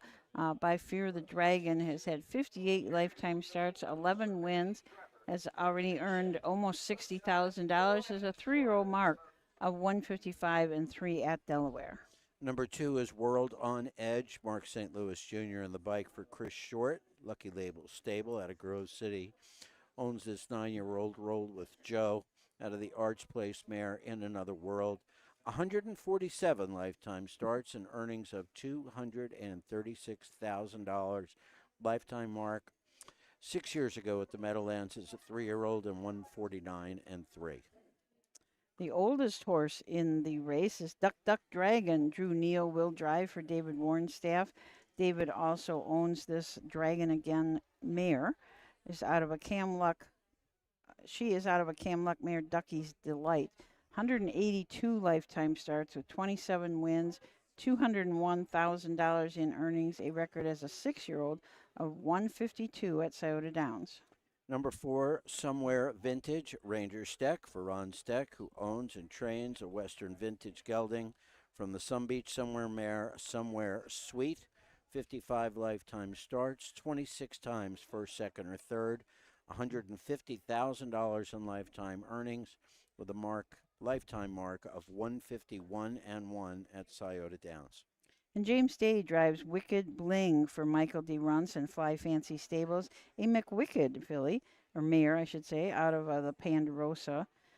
This horse has had only 45 lifetime starts, just 4 starts this year. Hasn't been doing really well this year, but I'm sure she's going to get back on track. Meadowland Uncle B is the 6. We need a driver change somewhere on the 2 or the 6. Manny Miller is driving the 6, I believe. Thank you very much. Mike Metters trains. Sudermeister, Metters, and Summers share ownership of this Yankee Cruiser gelding from the Western Ideal mare Morgos Honorir. 52 lifetime starts, 19 times first, second, or third, $47,000 in lifetime earnings, and an impressive mark 3 years ago at the Delaware County Fairgrounds at 155 and 2/5. It's still, and I'm showing my age probably, but it still is amazing when you look down the past performance lines. You see one in here with a record of 49. I don't know. That still kind of boggles my mind. I know. I know. Very true. Very true. Hey, I smell onions. Is that you? Yes. Was it wonderful? We'll see the second one. Oh, really? They're really big. Hey, now. The Trojan burgers, you kind of have to, they give them to you and you kind of have to squish them so they will fit in your mouth because they're too tall.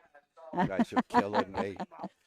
Horses are approaching the starting gate on the backstretch for this afternoon's 5th race. Again, this is a purse of $1,000. It's an interesting condition field of non-winners of $5,000 this year, or non-winners of $1,000 in the last 55 days or so. Let's go up to Doug for the call of the 5th.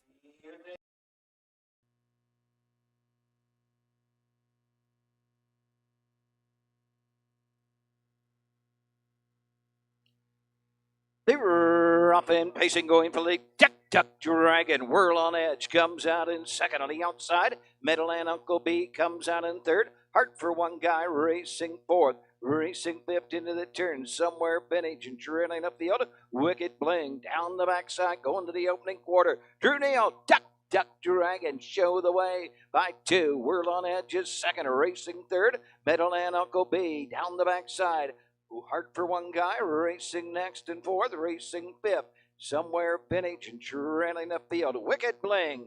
Field of Pacers, straight alignment by the opening quarter in 30 seconds. Duck Duck Dragon has the lead for Drew Neal. Has it by a length and a half. Racing second, World on Edge. Racing third, Heart for One Guy. Somewhere Benage is fifth. Racing sixth is Wicked Bling as he passed the stand for the first time and come on over to the halfway point, showing away at the half. Duck Duck Dragon. Right there, second, the 2-hole trip to Word on Edge. Third, Meadowland Uncle B. Heart for One Guy, fourth. Out and on the move, Wicked Bling. Shuffle to sixth. Somewhere Vintage off a half and 58 and 1.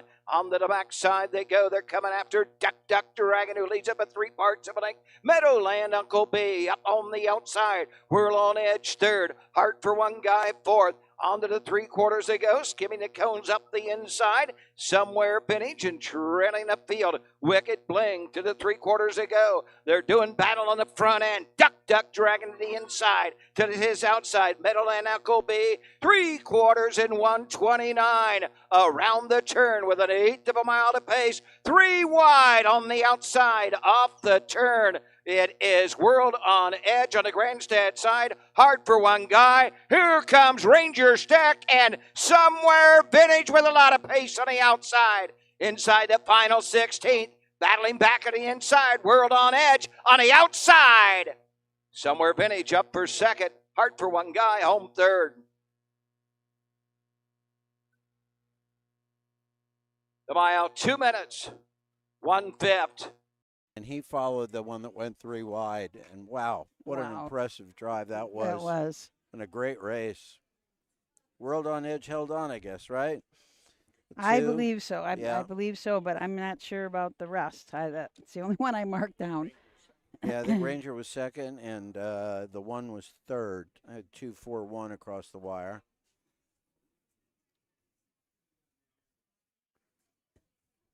That really was a great race. That got the people on their feet here in the grandstand. Yep. Okay, Frank's heading out to the backstretch, and he'll be safe travels, see Frank. ya. Yep. See you next week. Adios, amigo. Frank's heading over to the backstretch, talk to some more people. He has jumped in at this job. I'm telling you, he has dove in head first, I guess is what you say. Yeah. Honestly, I wasn't sure how much I was going to be able to see this year because I know that job back in the office is intense and it's all day. But he has managed to, manage his time to the point where he still gets out to us, whenever he can. Yeah. Whenever he can. So,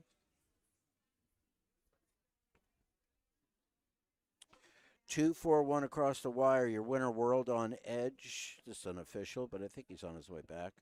World on Edge is a roll with Joe Gelding from the Arts Place Mare in Another World. This is the one that has won now $236,724 lifetime. It was a $50,000 purchase 7 years ago at the sale. Condition pace sponsored by Mid-Ohio Paving Incorporated.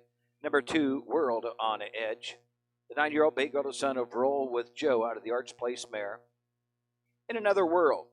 Lucky Label Stables, Grove City, Ohio owns. Chris Short trains Mark St. Louis Jr. In the Sonky, pacing a mile, 2 minutes, 1/5. The winner, $12.60, $7, $4.60, 241 try, 45.20. Quinella 2-4 returns $3.60.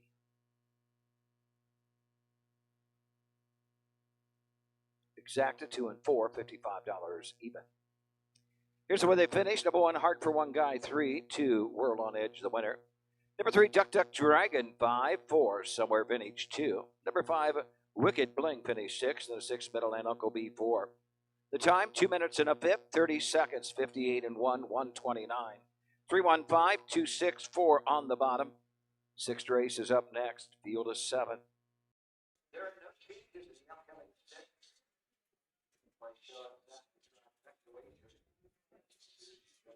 Oh, a head pole fell apart there. Yeah, it did. Sure did. Tiny little baby. Tiny little baby with a big hat. Yeah. Perfect for a day like today. Yeah, absolutely. Abundant sunshine and very few clouds out here today. It is a great day. This is one of the bigger grandstands, I think, that we it is. Right? It is a big grandstand. Realized I didn't notice that section all the way down at the end there until just now. Wow. Yeah, it keeps going, and then of course, the bleachers that they have out in the infield for that rough truck show they had 35,000 people here last night. That's a lot of people to sit. You imagine the parking lot trying to get out of here after that. Yep. That had to have been that almost as bad as Steven's drive home last night. In the traffic? Yeah, I know. Me too. Me too. Yep, the traffic was, and I don't think it would have mattered what way we went. The traffic was everywhere. And they weren't coming to Croton, so where were they going? Yeah, they were going somewhere else. Yeah, it was a rough trip home. So sixth race coming up is the second division of the 3-year-old filly Pacers. Let's see, the first division went 2 minutes and a fifth, so we'll see if they can top that today. We've got some really nice horses in here, and we'll be back to talk about all those right after these commercial break. Volstead.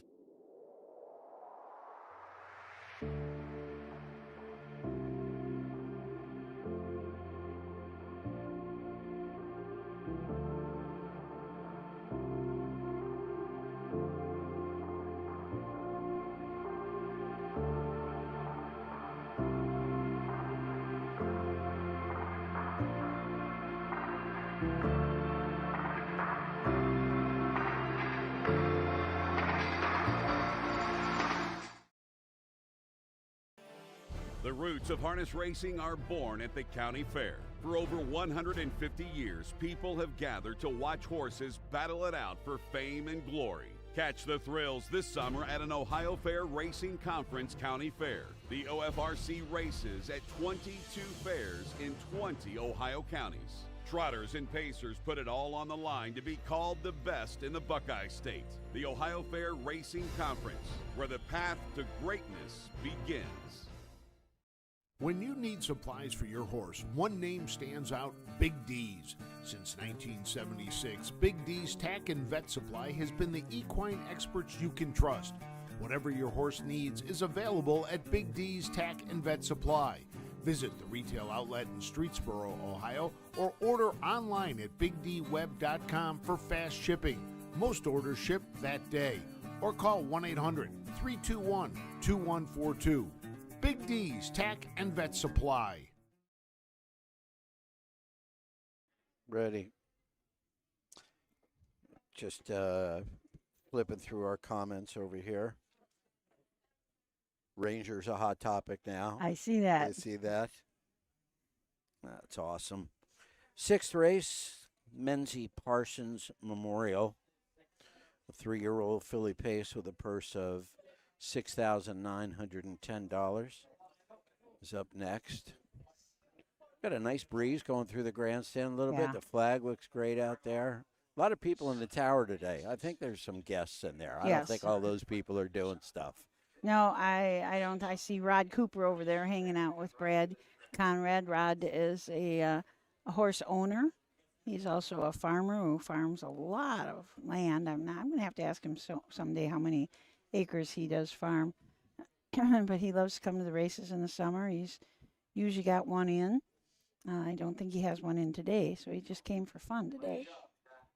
A lot of people that do that. Boy, we got a lot of people that just show up just to enjoy it. Absolutely. What's I wanted to take a look at our schedule here for the next little bit and see what we got going on. Is it Zanesville tomorrow? Did I remember that right? Yep, Salina and Zanesville tomorrow. My Huff's guide here. Salina, Zanesville tomorrow. Salina on Monday, Troy on Monday, Zanesville on Monday. Those are all evening starts, 6 o'clock starts. Tuesday, Napoleon and back at Troy. And then Wednesday back at Napoleon. I'm down in Rock Springs on Thursday. On Thursday you're there? Yeah. And then Wellington next Monday. Oh, that's a busy week. That is a busy week. We've got look at that. 3 days at Greenville, so it's this is the way it is now. Yes, Mid-August. it is. I think there's only 1 or 2 days in August that don't have any fair racing. Fairs. Yeah. So it's amazing. What's wrong with those dates? I know. Why couldn't somebody pick that, right? But busy. Everybody's looking for those points now. Some of the Buckeye Stallion series are in their 4th leg already. So some of those Wow. fourth legs will be happening this next week. So then there's only the fifth leg for them at Delaware to get the points that they need. Right. You can check out points at OHHA.com if you go to the racing tab and then down to nominations and standings. You have to put in your criteria. So if you're looking for a Buckeye Stallion Series, you have to put in Buckeye Stallion Series, what division, 2-year-old colt pacers. Right. And then you click on standings and they'll come up And and it you'll be able pops to up. see where you're standing. Yep. So That's it's great. kind of a good tool. It's just the first time you use it, it's a little awkward to figure it out, but after that, everybody will be fine. A good tool for handicappers as well. Yes, yeah. You know, it is. Horses are lined up. Looks like Doug's getting ready. Yeah, I didn't hear the bugle. I did not hear the bugle. I didn't either. Nope, we're just gonna give him a little turn. Oh yeah. One horse is coming to the track. The last horse from the field is coming to the track. Got 7 of them this race. Yeah, 5 in the front, 2 in the back. Full field.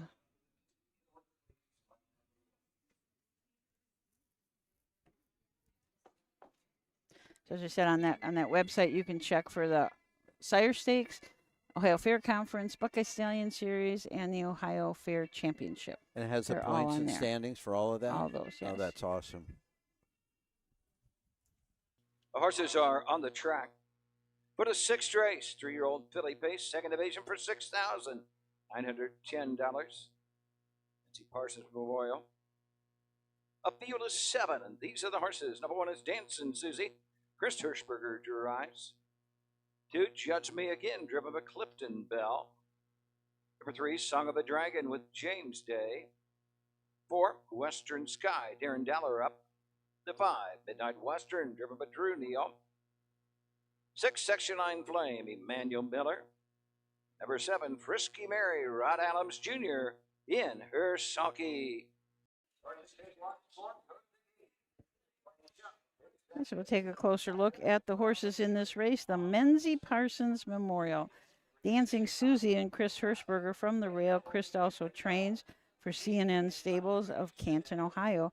A Dancing Yankee filly out of a Mr. Big Mare, Big to Tsunami. A $7,000 purchase at the Buckeye Classic sale has already earned almost $47,000 life. 13 starts this year, 4 wins. The fastest of those wins, 156 at Northfield Park, and the most recent win, 2 minutes and 4/5 at Bucyrus. Number 2, Judge Me Again, Clifton Bell on the bike for Chris Beaver. Chris shares ownership with Burnett, Fleming, and Homan. This is a Western Village filly from the Some Beach Somewhere mare, Naked at the Beach. 12 starts this year, 8 times on the money, including 3 wins, 4 seconds and a third, $38,000 in earnings, and a great mark of 151 and a piece at Scioto Downs. Song of a Dragon and James Day from the 3-hole for Michael D. Runts. Mitsu Awatomoto from Pretty good. Sacramento, California. Nice job, Susan. Oh, that's a tough one there. And Amber Carter both own this Fear the Dragon filly. It's out of an Art Major mare, Song Sung Blue. 8 starts in the year, does have a 3rd place finish. That was at Cortland, where she paced in 2-6-1.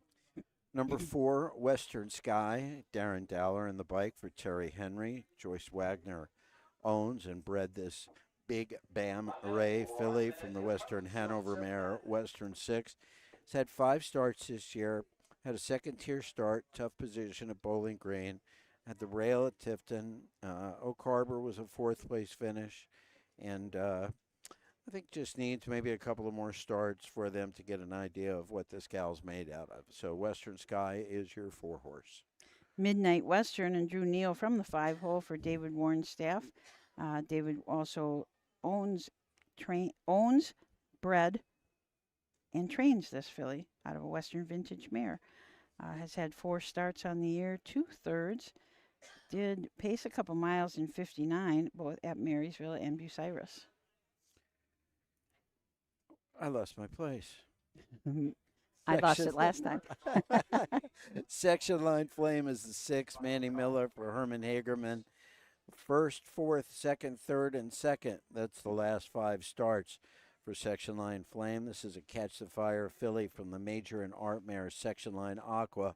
Hagerman Racing and Charles Reeve share ownership. 14 starts this year, 8 times in the money, dominated by 6 second-place finishes. Made $38,000 last year, $17,000 so far this year. Was an Ohio Select Sale purchase of $19,000, and from the 6 hole behind the one that looks like she likes to leave as well. I would expect the 6 to get into play here towards the end. And Frisky Mary and Rod Allums Jr. from the 7 hole. Trainer is Jamie Weller. Owner breeder is Janie Weller. This is a Do Me That Again out of a Feelin' Frisky Mare. Frisky Darlin' has 8 starts on the year, 2 wins. We look at those last 3 lines on her card. She finished 4th in 53-3 at Scioto Downs. Also finished 4th in 53-2 at Scioto Downs. So this Frisky Mary's got some speed. Up to Doug for the call of the 6th. 3.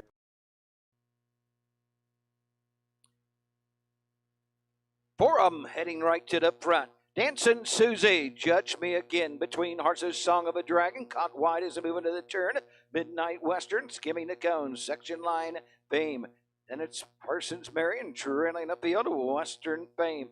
Down the backside, going to the opening quarter. Dancing Susie, Chris Hirschberger's won the early battle. They lead it up the backside. Judge Me Again, getting the 2-hole trip. Section Line Fame racing third. Hung on the outside fourth as they move by the evening quarter is Song of a Dragon. Skimming the cones fifth is Frisky Mary as they race around the turn.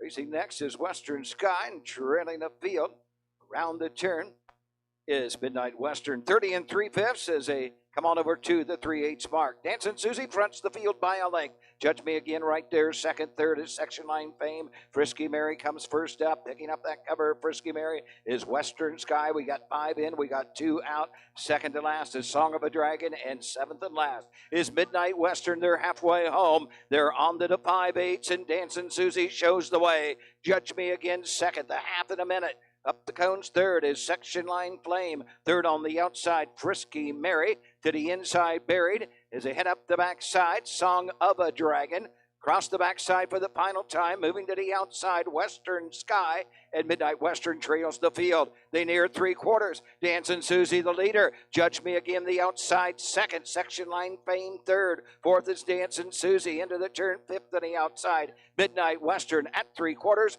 1:30 2/5. They circle the far turn. They come to the top of the stretch, and on the front end, Dancing Susie on the inside. Judge Me Again, the outside. 3 wide. Section Line Flame is off the turn. They're on their way home. Section Line Flame is on the grandstand side. Judge Me Again. Dancing Susie. Dancing Susie far outside. Section Line Flame coming to the line. 3 of them together may have been Section Line Susie.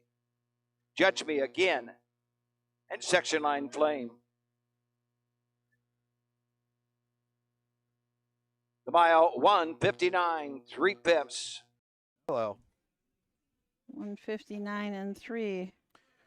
I'm not sure, Susan, but I believe the 1 and the 2 will be inseparable when they take the picture. Hold all tickets. Too close to call. Great race. Absolutely. Great race. They sat 1-2-6 all the way around the racetrack. Chris Hirschberger wasn't going to let anybody get to the front end other than Dancing Susie.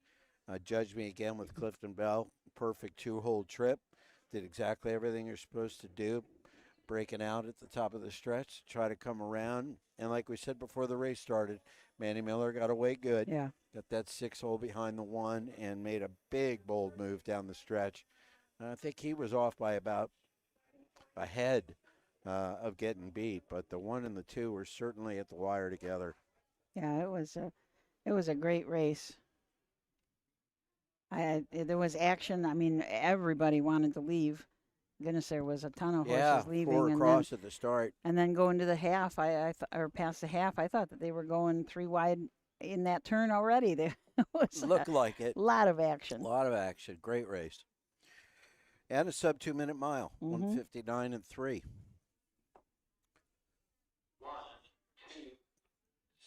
Wow. They got them separated. To the winner's circle. 1-2-6 is unofficial. like to see that print just to see how close it was. Maybe we've kind of got a guy right here that might be able to show it to us. We'll see if Jim. Is that what Jim's doing back there? Yeah, he's probably printing out the picture. That was a tight one. That's my brother over there. Mm-hmm. He's visiting from Kansas City this weekend. How much did you eat in the hour and a half you were without me?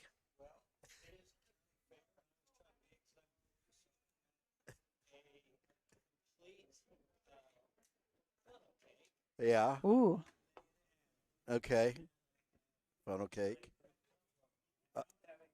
Root beer Lemonade. float and now a lemonade. A giant. Awesome. A He said giant root beer float and a giant lemonade. 6th race. 3-year-old filly pace, second division for $6,910. Kinsey Parsons Memorial, number 1, Dancing Susie. Alma CNC Stables, LLC, Canton, Ohio. The 3-year-old Bay filly, a Dancing Yankee out of the Mr. Big Mare.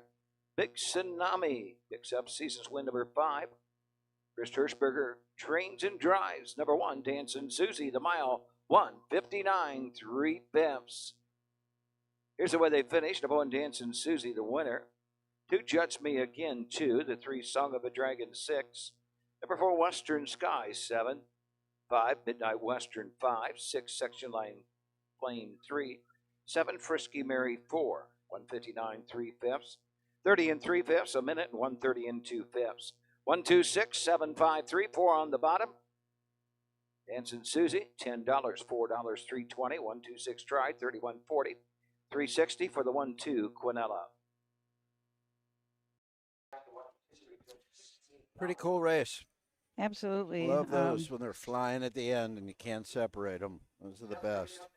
These 2 little guys came in the winner's circle. One of them had his trucks, and he wanted to hold on to his trucks, but they made him leave his trucks in the golf cart. And then he came for the picture, and now he's got his little trucks in his hand again. Perfect. Oh, we are going to see that photo. Are we? Let me put it up for you. Whoa. Let's see if we can, if I hold it here, can you back that way?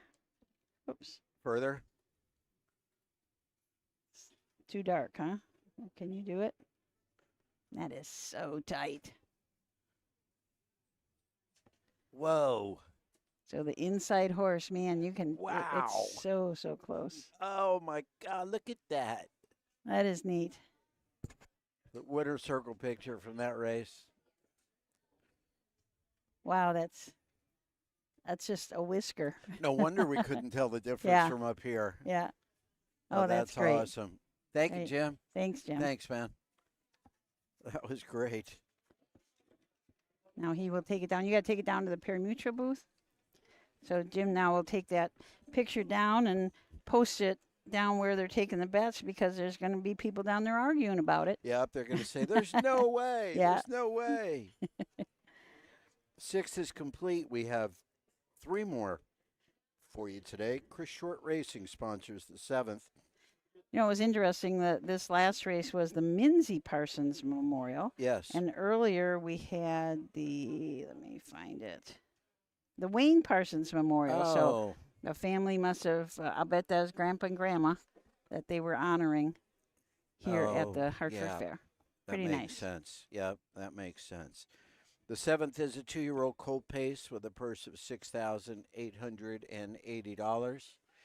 And there's 4 in the next one, including the hot team of Rosie Weaver and Drew Neal and the Cleggs. And we will be back after some messages from our sponsors. You are watching live harness racing from Croton, Ohio, which according to Susan's GPS ends in a cornfield. And let me tell you, there are worse places for GPS to take you than a cornfield.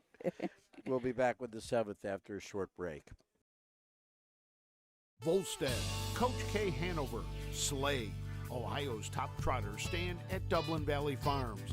Volstead's offspring include Sugar Instead, the 2023 Ohio 2-year-old Trotting Filly of the Year, and 2024 Ohio Sire Stakes winner Jurassic Hattie, Coach K. Hanover, the son of world record holder Walner, and Slay, the son of Chapter 7, standing his first season at Dublin Valley Farms.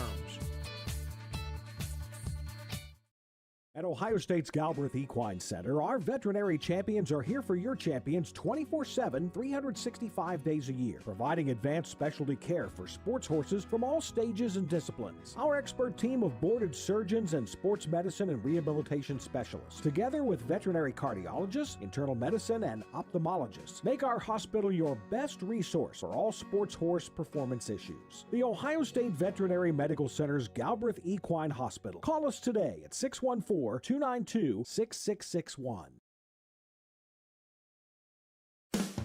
With more than 300,000 horses in Ohio, the economic impact of the equine industry in the state is over $2.8 billion. Much of that value comes from standardbred horse owners, breeders, trainers, and drivers who participate in the sport of harness racing. The mission of the Ohio Harness Horsemen's Association is to preserve, protect, promote, and serve the entire standardbred industry in Ohio and beyond. To learn more about the Ohio Harness Horsemen's Association, go to OHHA.com. That's OHHA.com.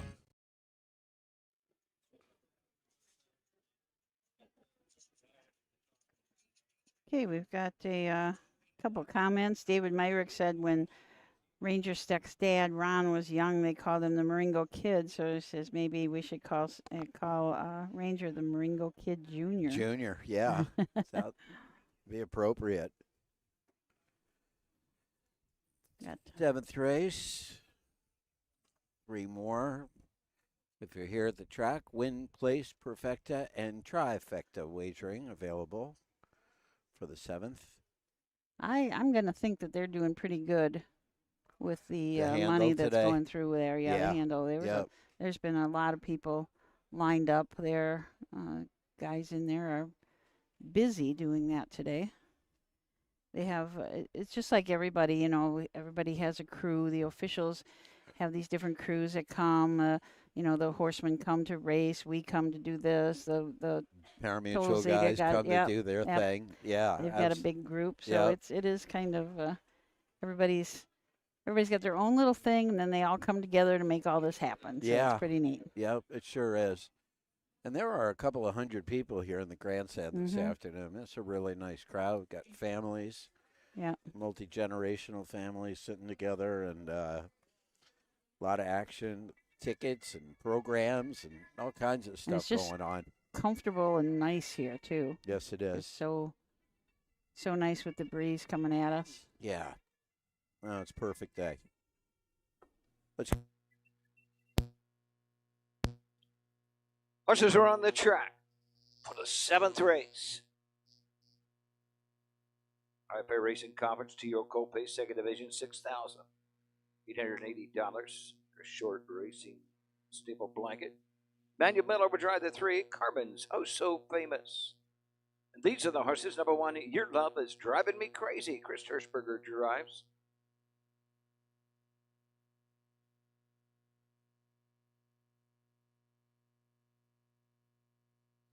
Number 2, I'm the Sea, the driver Nick Clegg.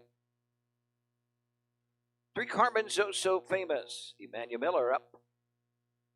And the 4, Dragon Shadow, Drew Neal in the sulky.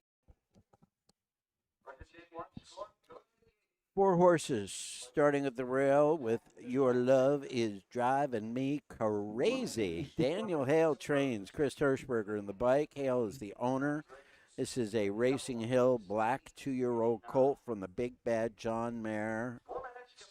Oh boy. Fooled him in love. 3 starts so far. Lifetime. Some tough stuff going on here. Last week, tried to race for $57,000 at Scioto Downs and had the 8-hole, which is not a picnic. Week before that, Sire Stake race at Northfield, broke out of the gate out of the 3-hole in a $50,000 race. And first lifetime start at Scioto on July 5th for $12,000, and the 2-year-old non-winners of 1 had the 7-hole. So now a rail, a $6,800 purse, a lot better mix of horses racing against him, and I would expect that Chris is probably going to just try to take this horse around the track and do his thing. Get out of the gate good, because Yeah. both the times he's made breaks have been behind or somewhere in that gate area. Yep. Well, I Am the Sea from Team Clegg. This is another down by the seaside out of Rockin' Image mare. Sassy Q, 14 starts on the year, 6 wins already with 4 seconds and a third. Racing really well at the fairs, shows 2 wins on the card. Lisbon in 2:06 and Mount Vernon in 2 minutes and 2/5. Has a mark in a qualifier of 58-2 at Northfield Park. It's already made $24,000. Number 3, Carmen's Oh So Famous. Joe Paver trains, Manny Miller in the bike. Dennis Paver and Joe Paver are the owners of this Western Fame gelding. From the Mr. Wiggles mare, Oh So Wiggles Special. 6 starts this year, 3 wins, 2 seconds, almost $19,000 in earnings, and was a homebred by the Pavers. Dragon Shadow and Drew Neal from 4-hole for trainer Rosie Weaver. Rosie co-owns this horse along with Joseph Yoder. A Fear the Dragon colt out of a Shadow Play mare. Barbara Shadow has been racing in the Buckeye Stallion Series the last 3 starts. The 2 starts back, paces mile at Scioto Downs in that last 6 lines. And there's 59-1, 54-4, 56-3, 55, 56, 56-1. This Dragon Shadow, I think that this is his first time at the fairs. The fairs, yeah. 11-1 on the board, the longest shot on the board out of the 4. They've made the 2-horse the favorite, I Am the Sea, 2-1. That's based on 10 out of 13 first and second place finishes. It should be a good one, though. Yeah, it should be. These bigger stables, you wonder sometimes how they keep things in order, and I'm not sure how Rosie and the Vans do it, but the Cleggs, I found their secret today, standing up on their, tilted up against their trailer is a whiteboard that says Clegg at the top, and then it's got the horse's name, what race they're in.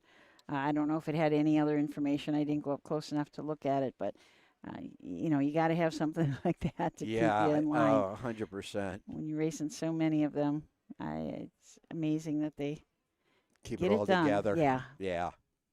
Yeah. it'd be Sometimes tough. wonder whether or not that's easier on a yellow legal pad than it is to do it online, on a computer. Yeah. It's just because you absorb it more when you're reading it When and you're, yeah, writing it reading right and writing in front it. of you like Yep. that. The horses are approaching the starting gate on the backstretch. The starter has called. They are reaching the final turn. 2-year-old Colt Pace, second division, purse is $6,880, and there's 4 of them, and they're about ready to go. I think it should be a pretty good race.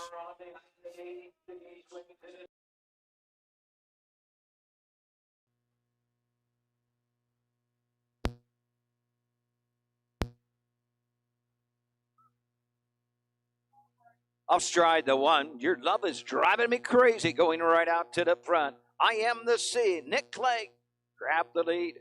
Racing second. Carmen's Are So Famous on the outside. Dragon Shadow is third, and trailing the field. Your Love is Driving Me Crazy. Down the backside, going to the opening quarter.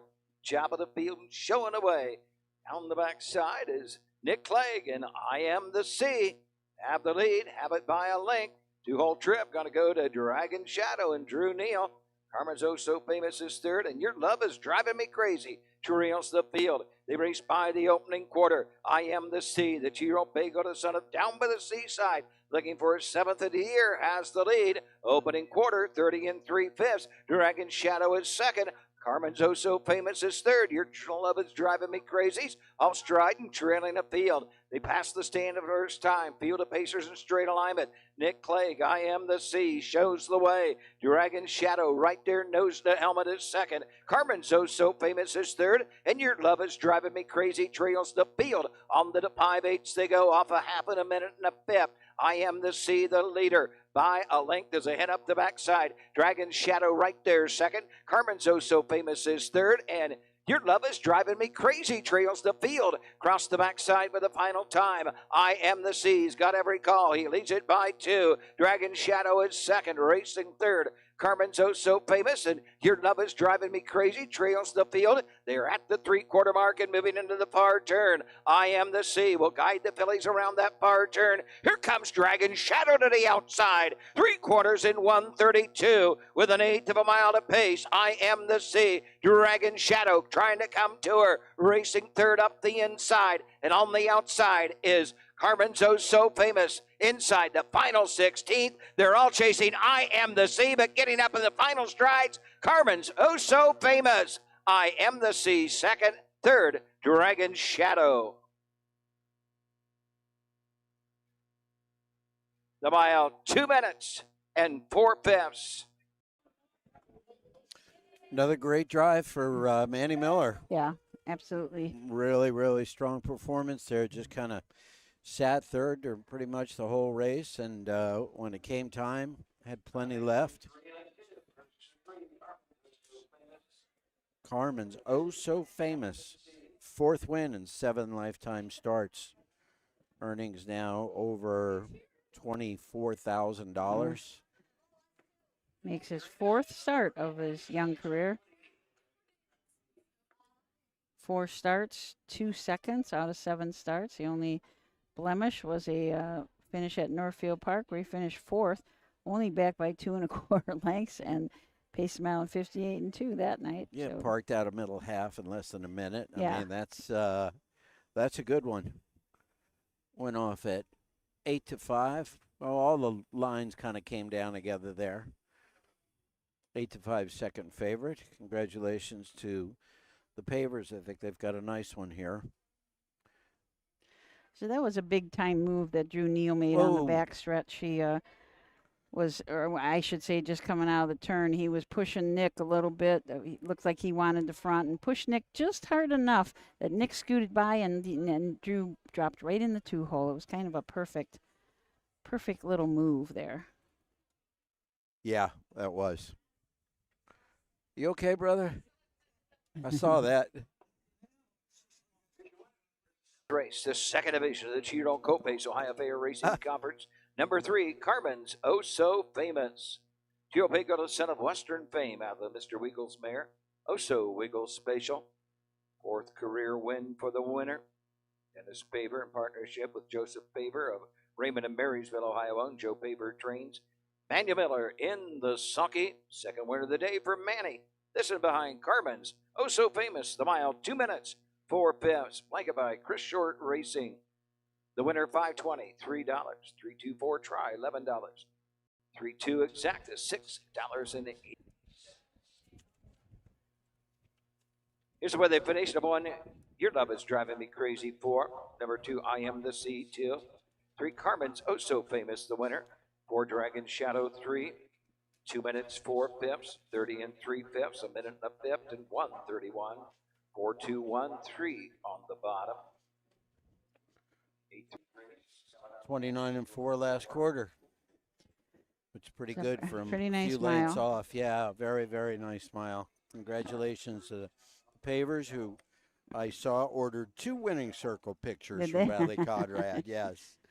Was sorry to see Your Love Is Driving Me Crazy make that break behind the gate, leaving, and then just couldn't get it together. No. Made another break at about the 3/4 pole. So When we come back for the 8th, that'll be our second and final division of a 2-year-old filly trot. The purse is $6,942. The Virgil Butt Memorial, and it features a couple of fillies that are off to some pretty good starts this year. So we will be right back to bring you that 8th after these messages. In Ohio, Hickory Lane Farm has the stallions you are looking for, like What the Hill, Uncle Peter, and In Range, as well as Branded by Lindy, Jug Winner Luz Pearlman, Racing Hill, and Guardian Angel Oz. Hickory Lane will offer a host of Ohio-sired yearlings this fall, including 6 by In Range, 5 by Uncle Peter, 4 by Guardian Angel Oz, and 1 by What the Hill. Find out more at hickorylanefarm.com.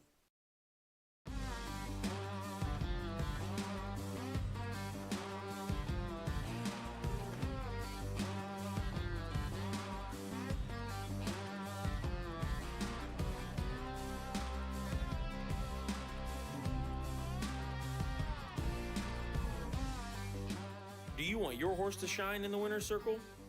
Feed DAC Oil. It makes a world of difference.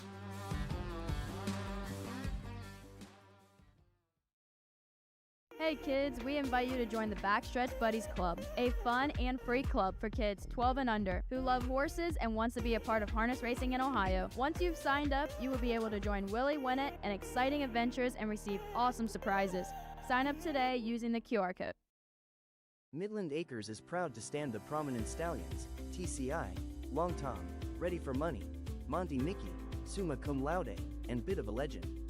With such great pedigree and speed in the stallion barn, Midland Acres will provide a diverse group of top yearlings in the sale ring for 2025.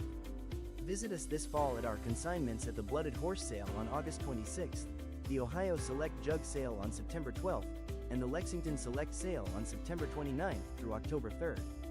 Let Midland Acres' experience in the industry lead you to the winner's circle. Well, right. Oh, we're back. We're back. Thanks, Stephen. How are you doing over there, man? Okay, good. Where are you off to next? Zanesville tomorrow. Okay. You go both days at Zanesville? It's Where are you lots going? of traveling. You going to Salina? I'm going to Salina tomorrow. Yep, and I think about Zanesville. Okay, Don Tiger will be on the show at Zanesville, and we also have. You heard that commercial about the Backstretch Buddies. It's our new kids club. It's just great fun. We've had so much fun putting it together. I can't wait to see all the kids having a good time. We've already got 40 kids signed up. Oh, for that's great. And Samantha Mayhew, who has kind of spearheaded this whole thing, she will be at Zanesville, I believe, tomorrow. And so you can sign up in person if you want to be at Zanesville. She will take along the backs. You get a really cool backpack right away, and a little. If you're familiar with the Breyer horses, they're model horses, and there was a Breyer horse of Atlanta that came out a few years back. And this year, in honor of the 100th anniversary of the Hamiltonian, they made little Atlantas. And we got a lot of them. So every kid that joins the Backstretch Buddies gets their own little Atlanta, which is really cool. That's awesome. It's a really nice little, it's only, I don't know, it's maybe 4 inches tall, 6 inches long, somewhere around there. So it's not a real big toy, but really fun to have. And it has her Freeze brand on it, which is pretty neat. Yeah, that's great. Yeah, so a lot of fun for kids. So if anybody listening, you got grandchildren, kids, nieces, nephews, whatever you've got, you can join the Backstretch Buddy Club. You can find that QR code, I believe, on our Facebook page. I shouldn't have said that before I knew for sure, but I'm pretty. If it's not there, it'll be up soon. There you go. So you can just do the QR code and sign them up. It's free, totally free. And they will also get stuff all fall and going into winter. Every once in a while, they'll get a little package in the mail, and kids love to get stuff in the mail. Oh, yeah. And if it's made out to their name, that's pretty cool. Yeah. So, Wow. Man, with my name on the envelope. Yeah. I can remember that being exciting as a child. Yeah. Just even if it was just a birthday card from Nana. Right. You know, it didn't Exactly. matter. You know, it was my mail. Yes.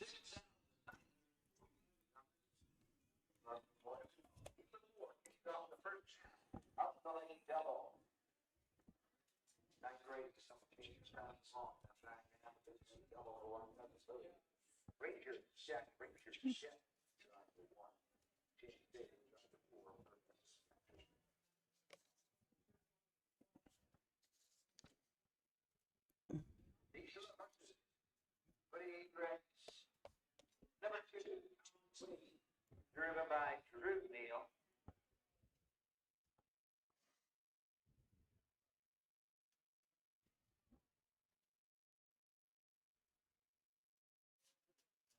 Number 1 is still on the heel.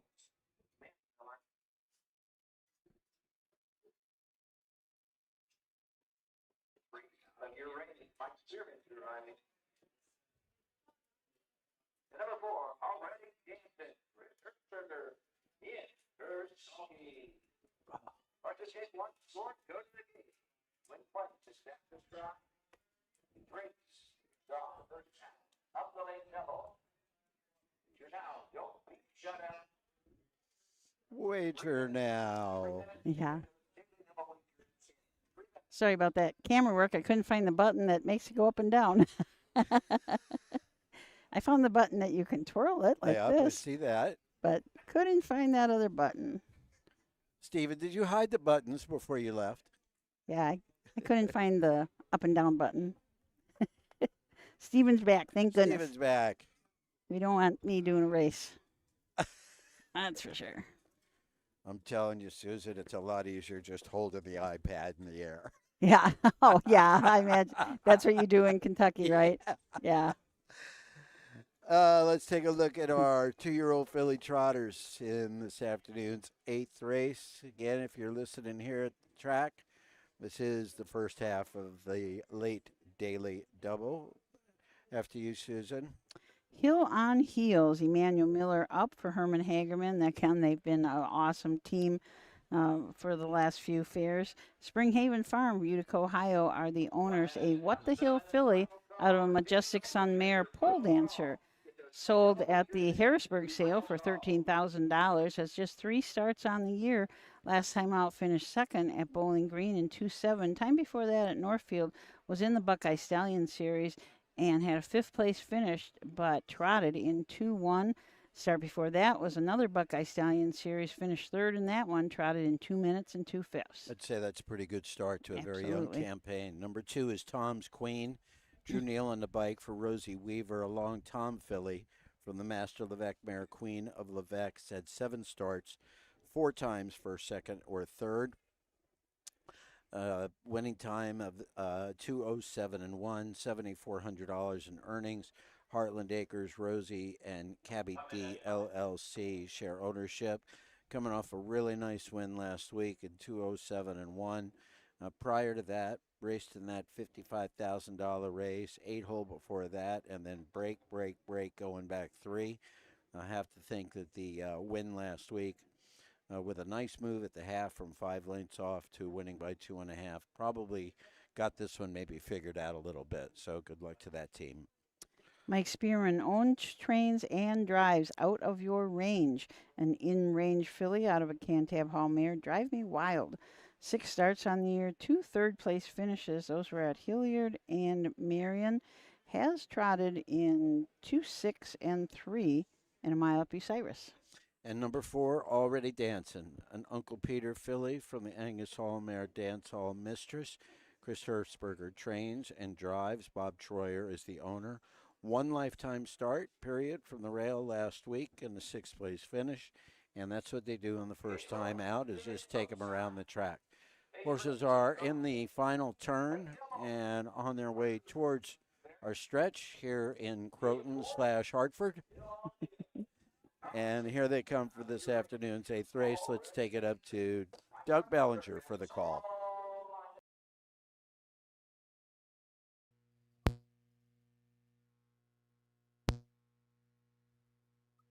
They're up and trotting. Hill on Wheels goes right out to the front. Tom's Queen comes out in second, out of range, takes a tuck third into the turn, and off stride is Hill on Hills.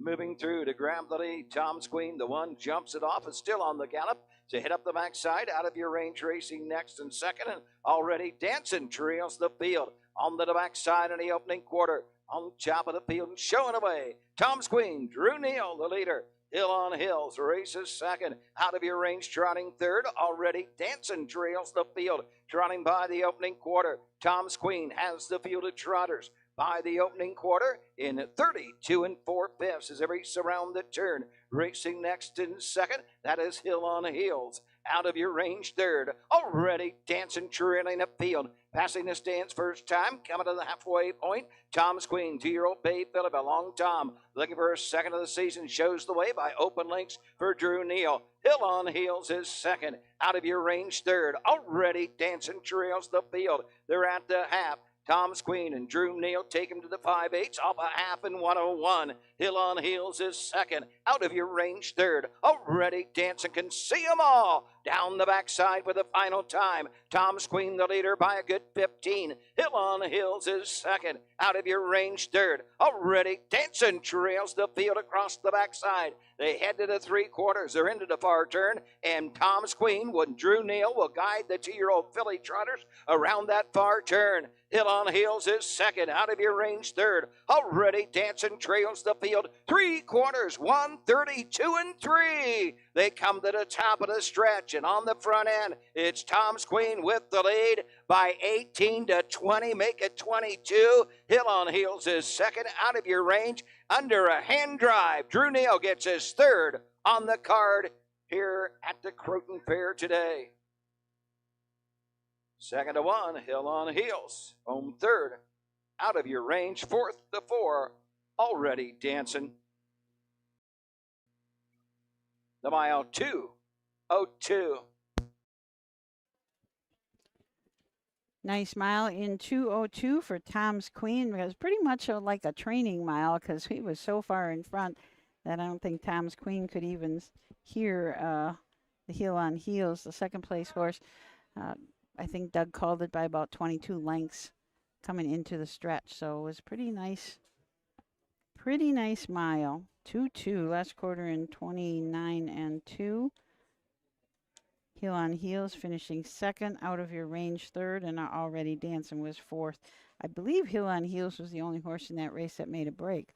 So it was the others were just kind of not quite as fast as Tom's Queen. So this is the second win on the year for Tom's Queen out of just 8 starts. Also has 2 seconds and a third.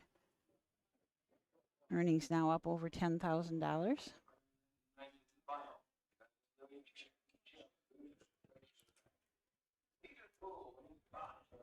So we talked a little bit about the backstretch buddies, and then don't forget there is still time to get a passport. If you guys don't have a passport yet, there's still half of the fares left.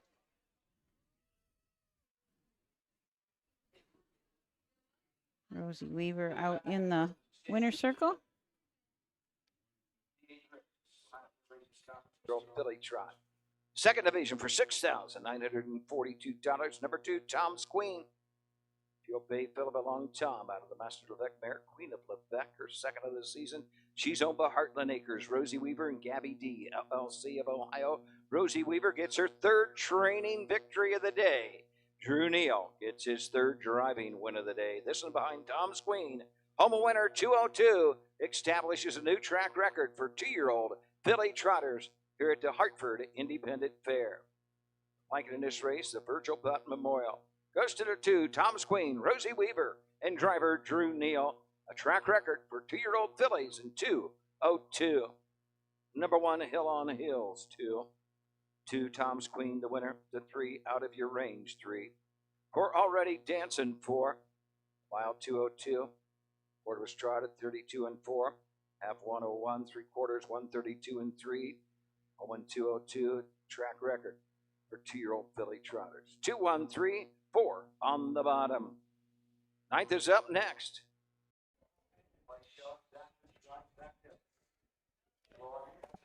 So I understand that was a new track record for 2-year-old filly trotters. I don't even know. We're going to have to get all those track records because I don't have a list of all of them. So we're going to have Rosie Weaver come up and join us. So let's take a really quick break. And when we be back, we'll be talking to Rosie.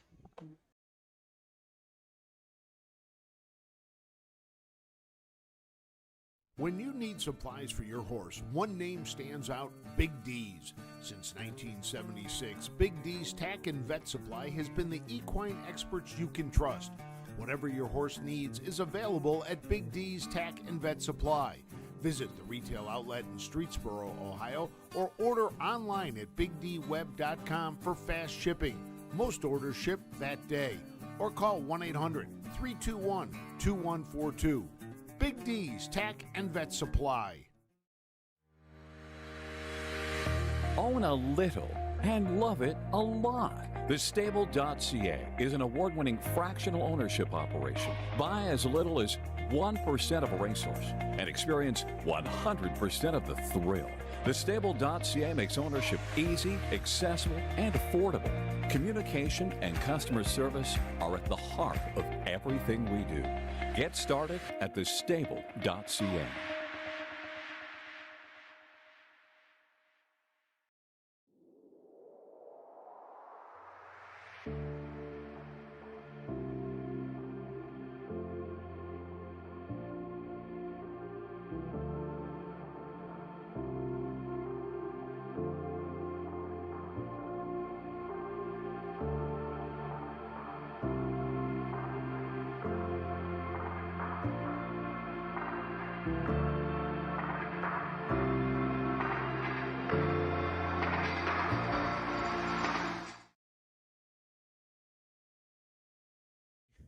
Okay, we're back.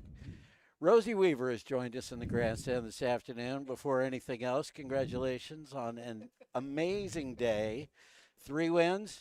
Yep, thank 2 you. track records. That's got to be pretty cool feeling. It's a very good feeling. This is one of my favorite fairs to come and race at, and to be able to show up with a good, team of horses like that is extra fun. Gotta be. Tell us about Roger Houston's Eckerd Hill Brady, who won 4th time the other day. He's such a well-mannered, good-gaited, clean-gaited trotter for a 2-year-old. Yesterday when he won, I told Dr. Wilson, who owns a piece of him, that, we need some more Bradys. Yeah. Because he does everything right. He's a little bit touchy. Like, I actually trained him down the whole winter myself. Like, nobody ever sat behind him training except for me, because I could see his potential, but one wrong training day, he would have been at the top of a decent fair horse. Like, he's got a great attitude, but he's a touch pouty. So I kind of know how to handle him, and that's why, like, a couple people were talking, like, why don't you put him in the sire stake? And I gave him a shot at the state fair. Right. And he showed up big time. He was second. Yeah, he got got a second. 56. Yeah. Raced great. Phenomenal. But I think if you raced him with them big boys 2-3 times in a row, and he happened to draw 7-8, and he's chasing the whole mile with them good colts, it would kind of kill his. It's a mental game. Yeah, it would kind of kill his. Yeah. Mentally, he'd just be like, this isn't as fun as I thought it was. Oh, wow. So this year I'm trying to kind of manage him to make sure he fits. Wherever he races, he has a shot, no matter what he draws. So he has a chance to be competitive in the race and keep his mind where it should be. Really smart. A great strategy.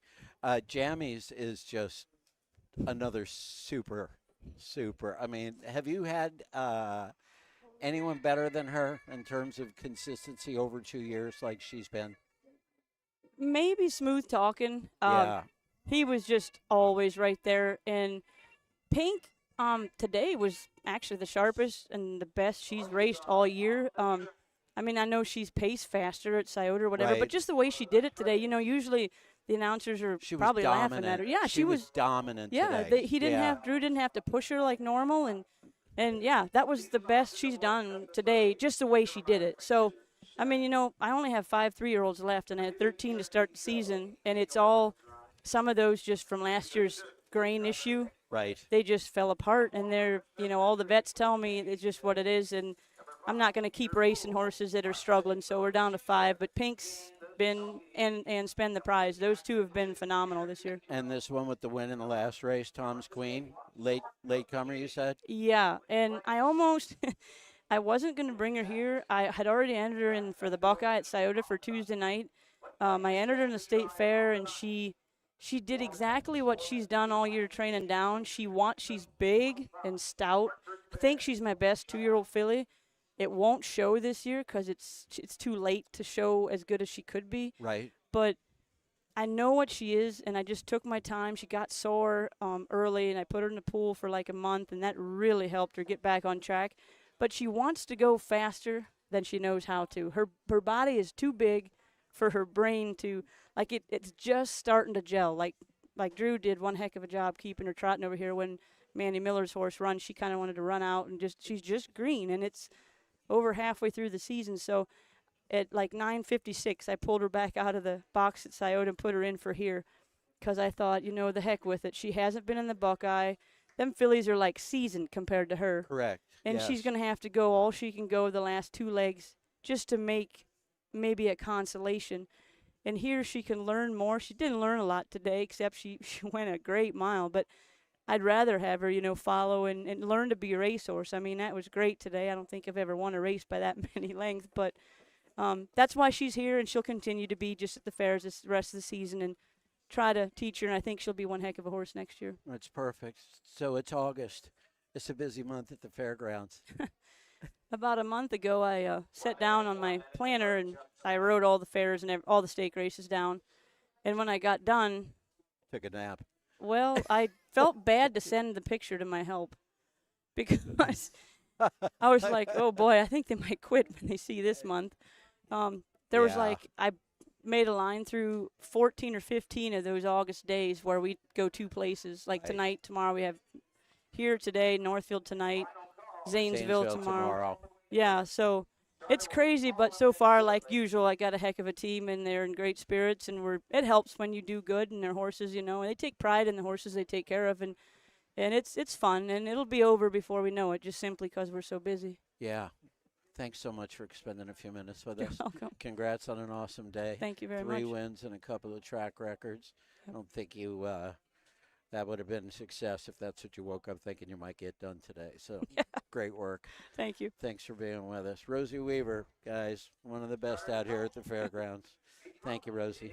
No problem.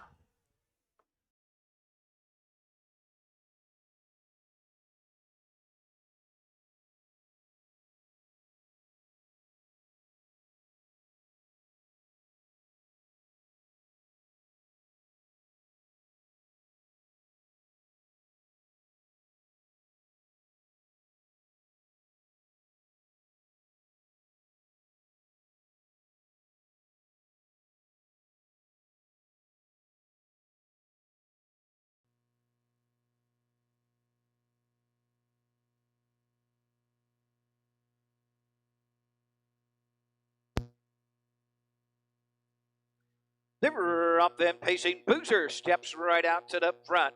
Cherokee Joe comes out in second, taking a tuck. Professor Patrick is third. Racing fourth is Cousin Louie and Peter Poole. The early traders, they race on over to the opening 8. Nick Clegg and Boozer show the way up the backside. Cherokee Joe racing second. Professor Patrick is third. Cousin Louie is fourth. And Peter Poole trails the field. Field of Pacers straight alignment going to the opening quarter. Boozer and Nick Clegg with the lead. Cherokee Joe right there second. Racing third. Professor Patrick. Cousin Louie fourth. And Peter Poole trails the field. Racing by the opening quarter. They're at that mark in 30 and 4/5 around the turn. Boozer has the lead, has it by a length. Cherokee Joe races second. Professor Patrick gets third. Cousin Louie fourth. Peter Poole continues to trail the field. Front to back separated by 7 to 8 lengths as they come to the half. Boozer's still there. Boozer has it by a length. Cherokee Joe's second. Professor Patrick is third. Cousin Louie races fourth. And Peter Poole trails the field. On to the 5/8 they go. Halfway home, 59 and 1, and opening up by 3 to 4 lengths is Boozer's across the backside. Professor Patrick is second. Cherokee Joe third. Racing up on the outside fourth. Peter Poole shuffled to fifth and last as Cousin Louie across the backside of the 3/4. Boozer has the lead by 5. Professor Patrick second. Peter Poole third. Fourth is Cherokee Joe, and trailing the field, Cousin Louie. They're into the far turn, and it's Boozer. Boozer into the far turn, up 3/4, 128 and 4. Around the far turn, they're closing in on Boozer. Here comes Peter Poole. He was fifth at one time. Peter Poole, Mark St. Louis Jr. up on the outside. Boozer battling back. Peter Poole, Boozer back on the inside. Boozer the inside. Peter Poole the outside. They hit the line together, either Peter Poole or Boozer. It'll be a photo all the way.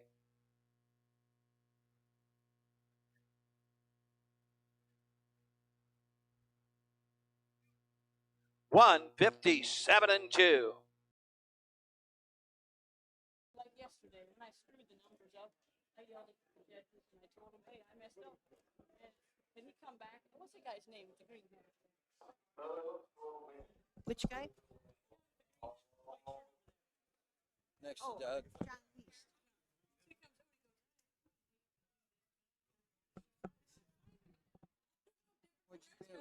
What'd you do? He's like, well, who's responsible? I said, here. What an absolutely exciting race that was. One of our fans here in the stand said there was some great races today, and that absolutely was. I cannot call who won that one, so we're going to have to wait for the photo from Jim Ashman, but a mile in 57.2. That makes the fastest mile of the meet here.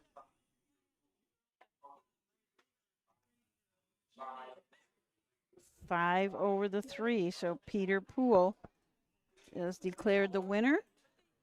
Boozer was second. That was a very exciting race. Like I said, a mile in 57.2 for the free-for-all pace. Hartford Fair Blue Ribbon Race. The United States Trotting Association used to give out Blue Ribbon Fair awards, and it was a very prestigious award to get. And the Hartford Fair was the recipient of that. It was based on how they ran their harness racing program. So nice that the Hartford Fair got that Blue Ribbon Award, and they're reminding us now that the Hartford Fair is the one who sponsored this race. So again, Peter Poole, 157.2. He's, the free-for-all pace. Gave the rundown, but I kind of missed Hartford it. Independent Fair. Number 5, Mark Peter St. Poole. Louis and Chris Short. Not the whole rundown, but he gave a little part of it. So cute. Chris Short, the trainer, Lucky Label Stable from Grove City, Ohio. This horse now has 154 lifetime starts, $212,000 earned. A mark as a 5-year-old of 151.2 at Dayton. A nice day for the Short Stable.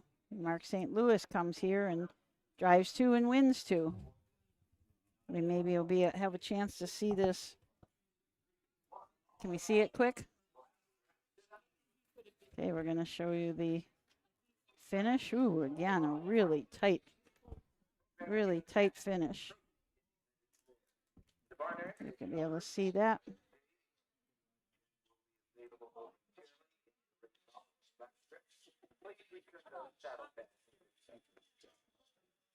Steven's trying to get that in focus for you. So the outside horse, Mark St. Louis. Yeah, it's really hard. Yeah, really hard to see. There you can see it pretty well. Oh, that's really tight. Really tight. So yeah, another thank you to Jim Ashman for getting us that photo. It's always nice to be able to see. So that wraps us up for the day. I believe Manny Miller takes the driving championship. He had 5 wins over these 2 days. Drew Neal finishing second with 4. Really nice meet here at Croton. Everybody had a great time. So for Michael Langer, Stephen Taylor, myself, Susan Schroeder, and the entire OHHA team, we wish you have a great rest of your day. Thank you all so much for being with us. We'll see you tomorrow from Zanesville. Have a great evening.